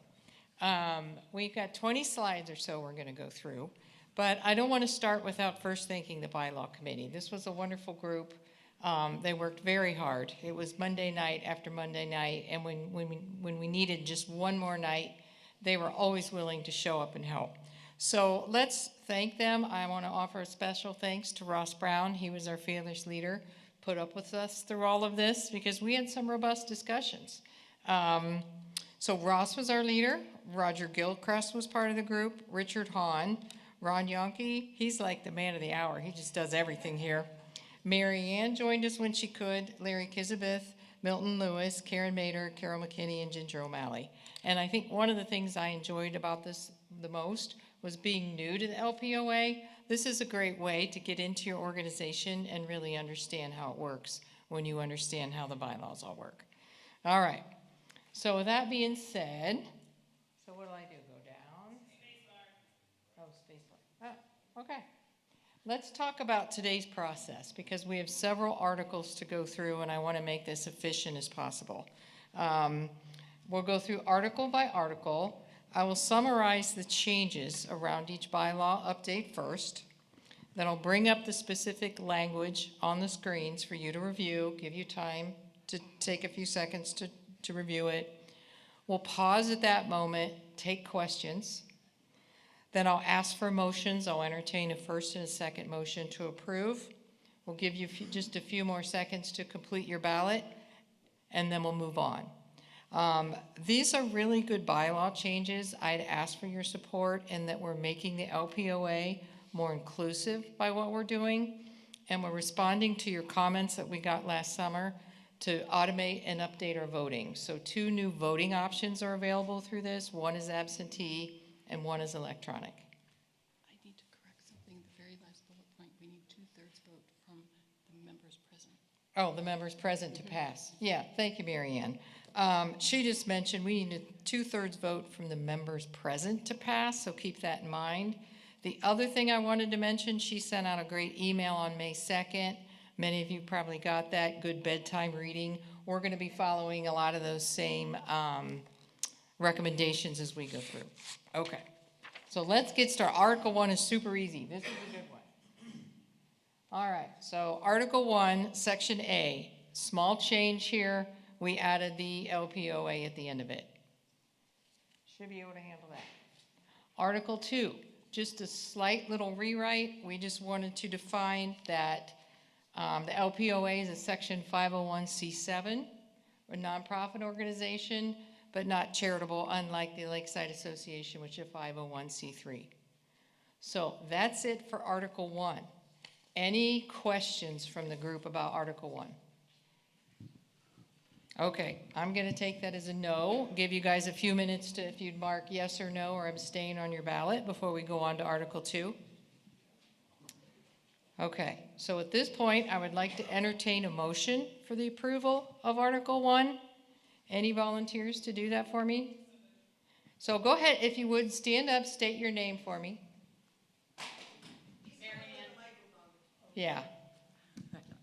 Mary Ann Yonke, I move to accept bylaw number 1. Thank you. Tracy, are you our second? Okay, thank you. Article 1 approved. Okay. Article 1 is ready for voting. So go ahead and vote. Yeah, you approve. We just tee them up for you. Thank you, Mary Ann. Okay. Article 2 is, again, just a little more clarity and definition. Article 2 is really just defining that LPOA is a membership organization. That didn't change. It was a membership organization before. It still is. Just providing some clarity, talking about our purpose as being the advancement of the interests of Lakeside property owners. So before we move on, any questions about Article 2 that we can handle? Okay, so again, I'll entertain a motion for the approval of Article 2 as written. You'd stand up, state your name.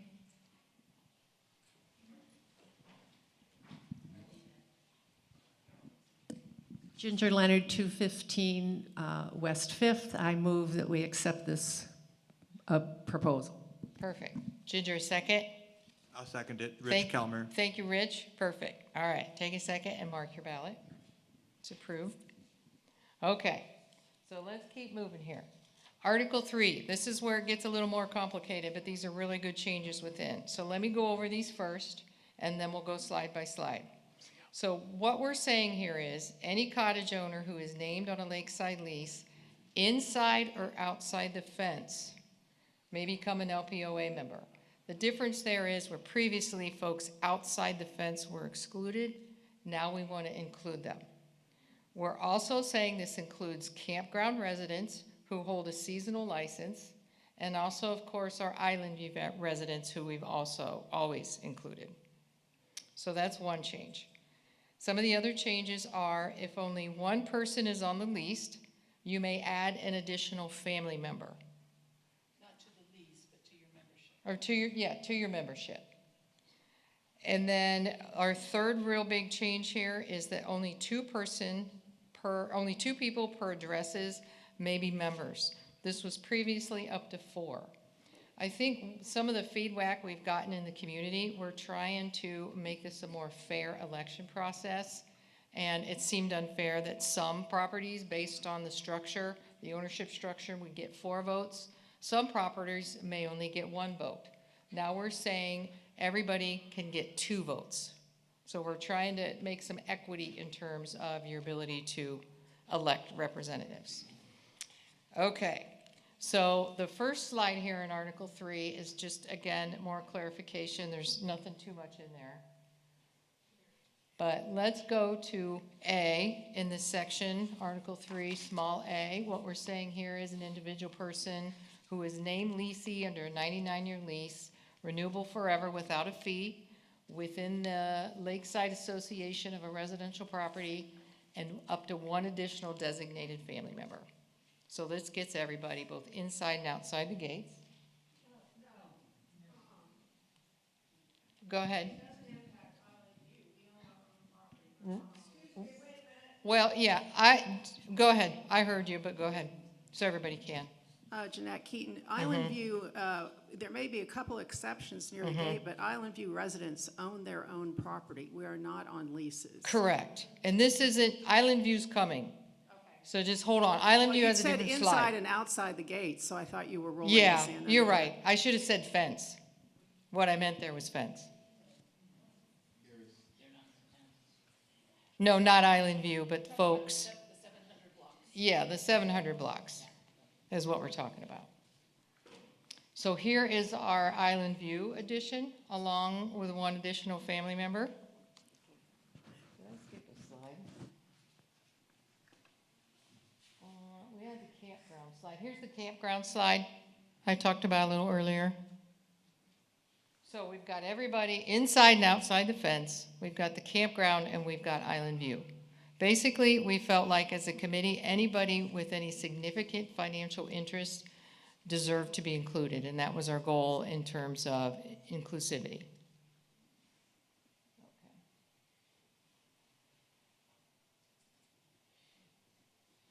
Oh, here's Island View. All right.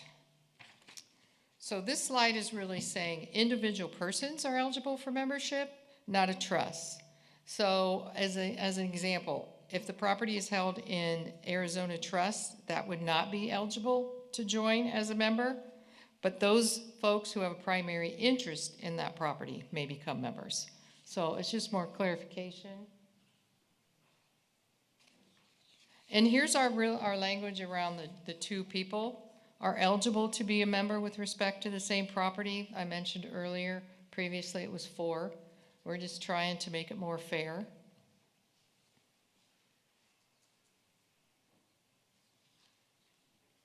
And here we're clarifying you can only have one membership even if you own multiple properties. It's one membership, one vote. And then the last slide in this section really talks about if we needed to determine or want to verify your address, we would be okay to ask you for that. Okay, so that's it for section 3 or article 3. What questions you guys have? This part I think is a little more complicated.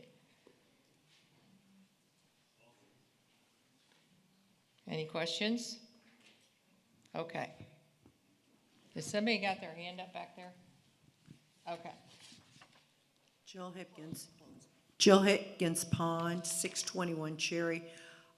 Could you put the slide back up that had to do with the number of people and if the first 2 pay their dues, whatever that was? Here we go. So we're Thank saying that if there's a property where, let's say, 4 or 5 people own it, what we're trying to do there as an organization is know if they all apply, we will take the first 2. We will accept the first 2 applications.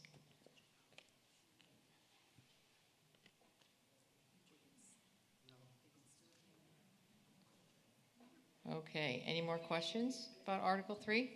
Beth, I go do. ahead. I just want a point of clarification. If there are 5 people, the other 3 are still eligible to be in the directory, are they not, Mary Ann? Yes, okay. Just. But they don't vote. Right. Oh, go ahead, Beth. Beth Sibbering, 445 Laurel. My question is. Wait for the microphone. Beth Sibbering, 445 Laurel. My question is on the next slide. Proof of property. Is it, or is it following one? It said. Individual is eligible. No, it's No. the last one. Proof of the property interest. What constitutes proof of property interest? And does that apply if I want to make my adult daughter my second for a property? What does she have to do to prove? Well, I think that we are pretty much going to take your word for it. This would be if we would get into a particular situation. I don't see us, we did not talk about a process to actually verify or confirm, because we left the definition open in terms of family member could be that additional +1, and families are complicated. So we had the conversation, well, we don't want to necessarily say, well, they're a family member and they're not a family member, but if you come to us and you sign up her, we're going to accept your word for it unless we feel like, there's something really weird going on here.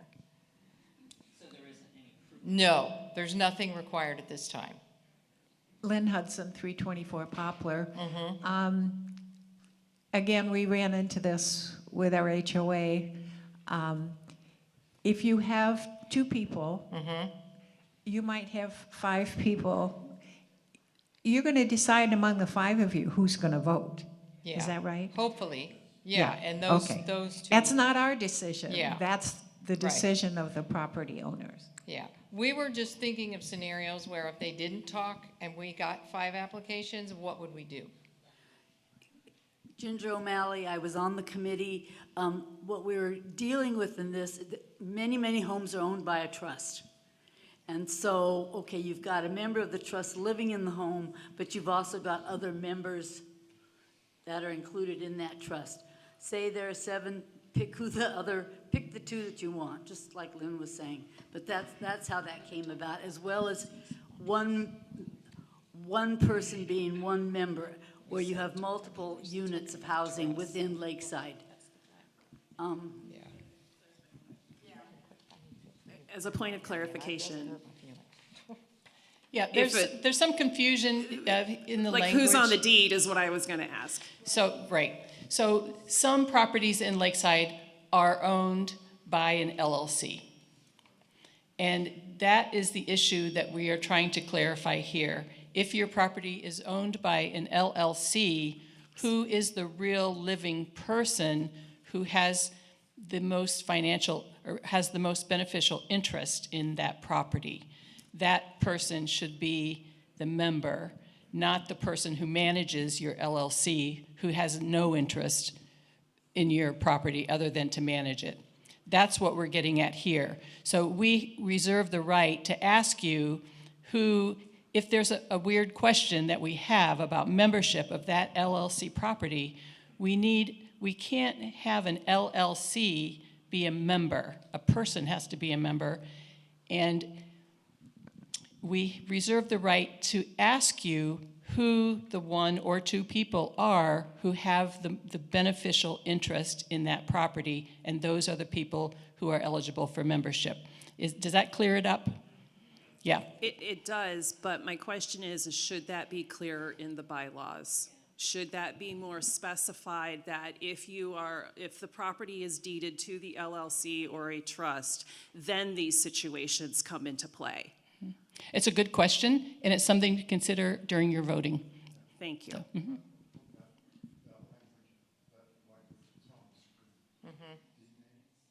D? All right, let's go back. Ron said we got it. Oh, we didn't put D on here. Yeah, I mean, we skipped, oh, here we go. Yeah.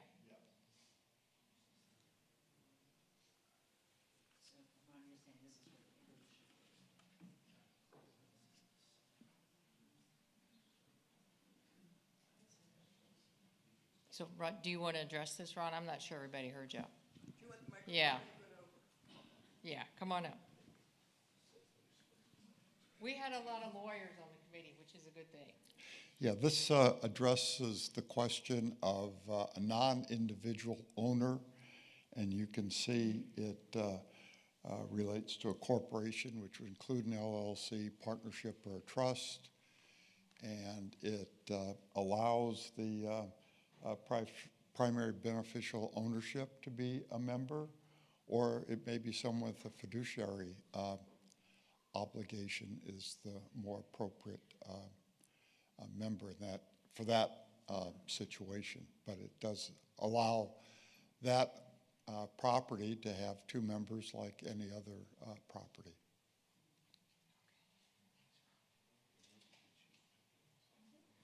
Okay. Any more questions about Article 3? Okay. Move to accept. Moved, yeah. Is there a second? Oh, Carol moved to accept. Thank you, Carol. Is there a second? I'll second. Mike seconds. Okay. All right, so go ahead and vote, and then we'll go on. I have one comment to make. If you decide to vote no on this article or any of the other articles, if you feel inclined, write the reason. You don't have to give your name, but let us know what the objection was so that we have something to work on when this article, if it doesn't pass, then the bylaws committee will have something to work on to improve the language in that article. So just make a note if you can. Thank you, Mary Ann. Thank you, Mary Ann. Yeah, so is everybody done voting? We move on to Article 7, which really deals with elections. The first change we're recommending here is that you'll see it highlighted in the red. We're looking at the president and newly elected trustee representatives to the association board starting their terms April 1st of the next calendar year, while all other elected positions will take office on November 1st. What we've had today is that everybody takes office April 1st, and I think we can see some improvements in at least moving in some of the board members earlier here in the LPOA, but also respecting that the association board, it's difficult for them to accept new members at different times of the year, maintaining that April 1st date for them. A couple comments from people who were currently serving on the bylaw committee was that when their term was up, frankly, they were kind of ready to go November 1st versus staying until April 1st. Yeah, they were. And some of us who were newly elected, we were ready to start November 1st instead of April 1st. So I think it's a change that just makes sense in terms of, you know, people getting where they need to be sooner. Okay. Yeah. So the second change here is really around time and method of elections. I think these make sense, allowing the folks who have been nominated to prepare a brief statement in support of their candidacy and making that available on the LPOA website at least 14 days in advance of the election for everybody to read it. And then also just codifying that after the election, we'll provide a teller's report. And then section B here, officers, we really didn't change too much. I mean, the terms didn't change, it's just some rewording. But I'll give you a second to read that. So the officers shall still serve for 2 years or until their successors are elected or appointed and take office. The president, vice president, secretary, and treasurer shall be elected in even number years. Then the secretary and treasurer shall be elected in odd number years. So again, just more clarification there. And it talks about trustees serving for 3 years, officers serving for 2 years, like we talked about earlier. I don't want to go too fast. Am I going too fast? I'm just trying to be sensitive to time. Are you guys able to read all this? Okay. Okay. Section F, removal of officers or trustees. This is not new language. It's simply moved from Article 9 to Article 7 under election. The language remained unchanged.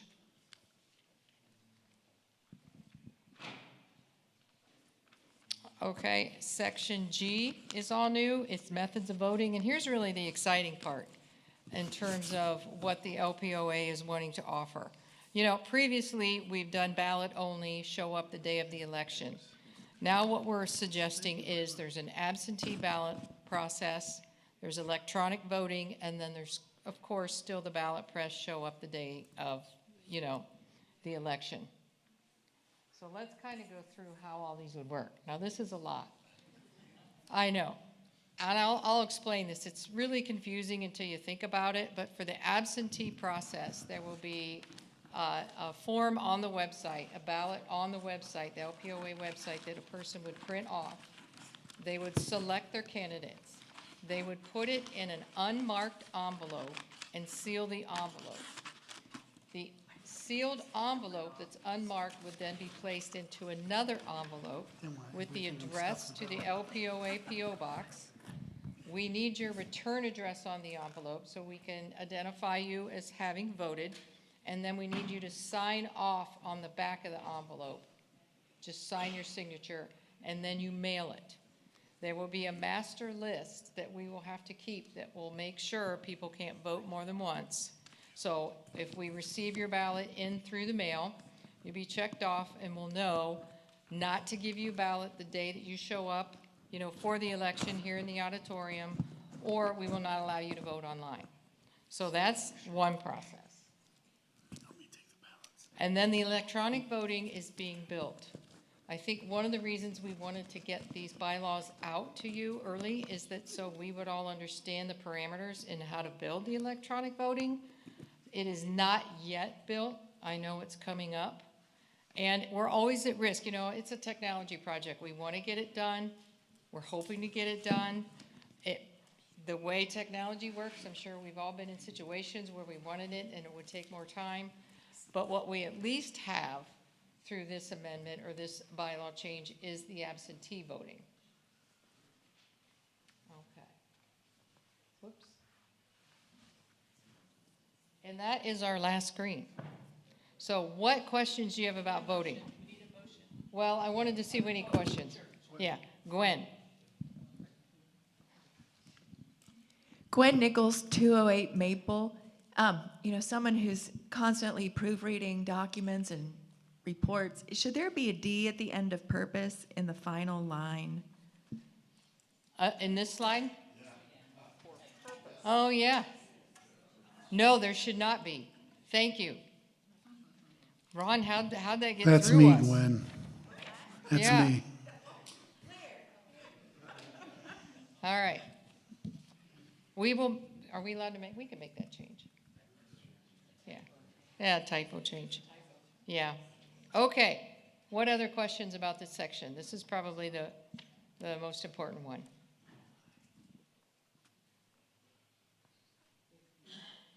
Okay. No questions. Can I have a motion to pass or to a vote?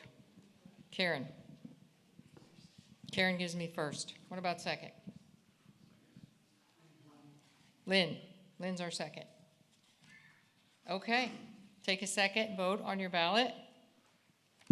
And that's it. See, that wasn't so bad, huh? All right. Last thing, bylaws are living, breathing document. So any other changes you'd like to see for next year, we're going to pick this up again in the fall. Please send it to the LPOA website. And thank you. Jerry, here you go. Just one. Thank you, Jerry, for helping us slog through that. It's important business. It's not fun business, but it's really important. And I'd like to say that LPOA has done its due diligence, and we've reviewed the bylaws for, every year for the last 2 years. And before that, they hadn't been reviewed or put up for amendment for 7 years. So this is a huge evolution in the life of the LPOA to keep our bylaws up to date. At this point, we have time for any comments for the good of the community. If you have something you'd like to say or ask a question that you weren't able to ask earlier, please do so. And there will be no more business from here forward. The only business we'll do is to adjourn the meeting. So please, if you're planning to make a motion, this is not the time to do it. That occurred earlier in the meeting. So this is comments for the good of the community, and we're going to start off with Diane Tyler. I'm Diane Tyler, 423 Maple. I'm concerned about the one-way traffic being enforced from 5th Street down. We've moved here permanently.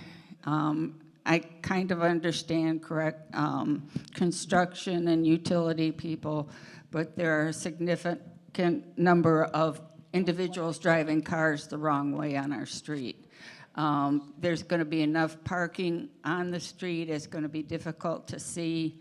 I just hope that this is going to be enforced. And one more thing, while I was sitting out front checking people in, golf cart came down 2nd Street with a 7 or 8 year old driving it and 4 other people on the cart. So it's starting already. All I can say is if you see it and security is not around, please contact security and give them as much information as possible. And then they will do that. We don't have a right to ticket with our security, but we do work with Danbury if there is major violations. And the one-way will be reinforced. Yeah. Anyone else? Ed Brewster, hi. Hi, 638 Central.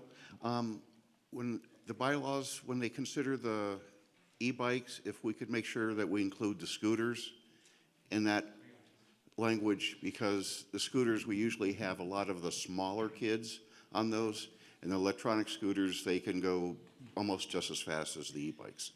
Yeah, that's a very good point. We are including more than just e-bikes. As we're looking at it right now, we're talking about only allowing Class 1 e-bikes, which require a substantial pedal assist. It's basically a pedal assist bike, not a throttle only. And we are looking at all throttle-only devices as being devices that we don't want to allow. So that would include the hoverboards, segways, we mentioned those in there. Any of those boards that you basically can zip along with no need to use a foot to actually get it going, so. Okay, all right, thank you. You mentioned the June 6th meeting. Is it possible that we could set that up as a Zoom meeting? Some of us will be not in Lakeside that weekend. Yeah, I'm not sure.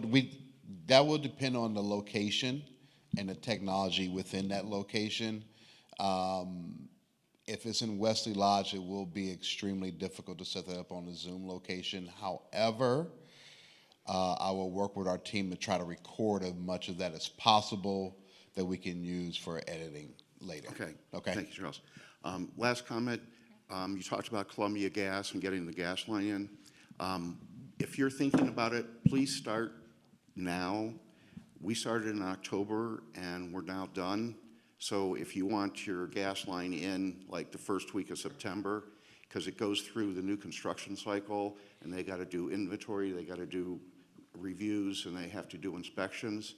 And it takes them 90 to 120 days to go through that process before they come out and start digging. So contact Columbia Gas now if you want to get in the September timeframe. Right. And also, well, you have to actually start using it within a certain time frame. I think it's like 6 months after it's installed, or else there's an issue you might run into with Columbia Gas.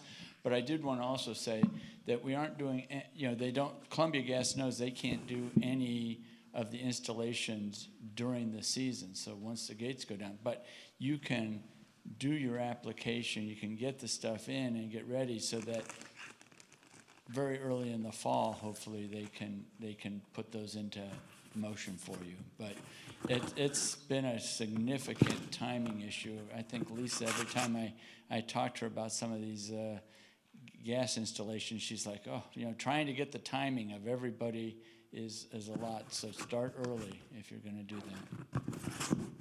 And Ed, thanks for speaking from experience. It educates all of us what to do based on what the experience was that you had. Thank you. Any other comments? Me. Lynn Hudson. I just want to thank the property owners who are not in residence now, who made an effort to get here today and be a part of the voting, because the people worked very hard over the winter to ensure that we will have electronic voting by August. And Marianne was pushing the pedal to the metal to make sure we got this done. And we needed your votes, and so we're glad, and we thank you for taking time to do that. Thanks, Lynn. Raise your hand if you still have a ballot to submit, and Carol will be by to pick it up. Question here. All right. Hi, Cindy. Hi, Marianne. My question, I think, probably is for Charles, but I'm not sure. I'm kind of sad we didn't have a streets update today. Are we going to have one in July? Or? Dave Blank can address that. Can you? Sure. Thanks, Cindy. Great. I'm concerned a little bit about the ones that on Hoover. There's such a drop-off there, and the drop-off's not what concerns me, but between, and I'm sure they're going to fix this, but between the pavement and the new concrete, there are like valleys, and I don't want somebody to fall into that and twist or break their ankle or anything like that. Same with the one at the parking lot on Cedar. There's a big gap between the existing pavement and the new sidewalk, and I'm hoping they're going to put something in there, some gravel or something to make that even, not with the new sidewalk, but with the existing pavement. If you walk by, you'll see them. I mean, they're just really big kind of valleys in between the pavement and the sidewalk. I think Dave can address the streets update, and if you are able to address that gap that we've been noticing on Central. He needs the microphone. Oh, I have one more question. Oh, okay, sure. Can I do? So this is just an observation, and this is just me. I was really sad to see that in all the programming for this summer, for the programs at Hoover at least, and maybe I missed it, I did not see one Christian artist in all that programming for the summer. And I think that's a shame, so. Well, I'll let Dave give the streets update, but just to address the Christian programming, the fall concert is a praise fest, and so we'll have 2 days for artists on that fall concert. If you are a season pass holder, you automatically get into that concert with no additional charge. There will be additional charges for all the other pieces in that. It's the weekend right after the season, and that's where we put it to try to do a big push with our churches and Christian radio versus some of the concerts and how they've fallen before. Dave Blank, 157 Lynn Avenue. Jim Shelley and I are the co-chairs of the Streets Committee. Fred Selling is the on our committee is now a Lakeside employee. I'm not sure that he's happy about that, but he's doing a great job of putting everything together on the streets and being our project manager for the streets. Phase 1 is now done. With the signage and striping and stuff was done. This landscaping was done this spring. I'm proud to be able to say that we came in under budget, largely because the expected amount of full depth repair was much lower than we had expected it to be. So that came in well. We are now looking at, we're now doing concrete work in preparation for the next phases. And that, I hope, is getting to be done, so it's not being done during the season.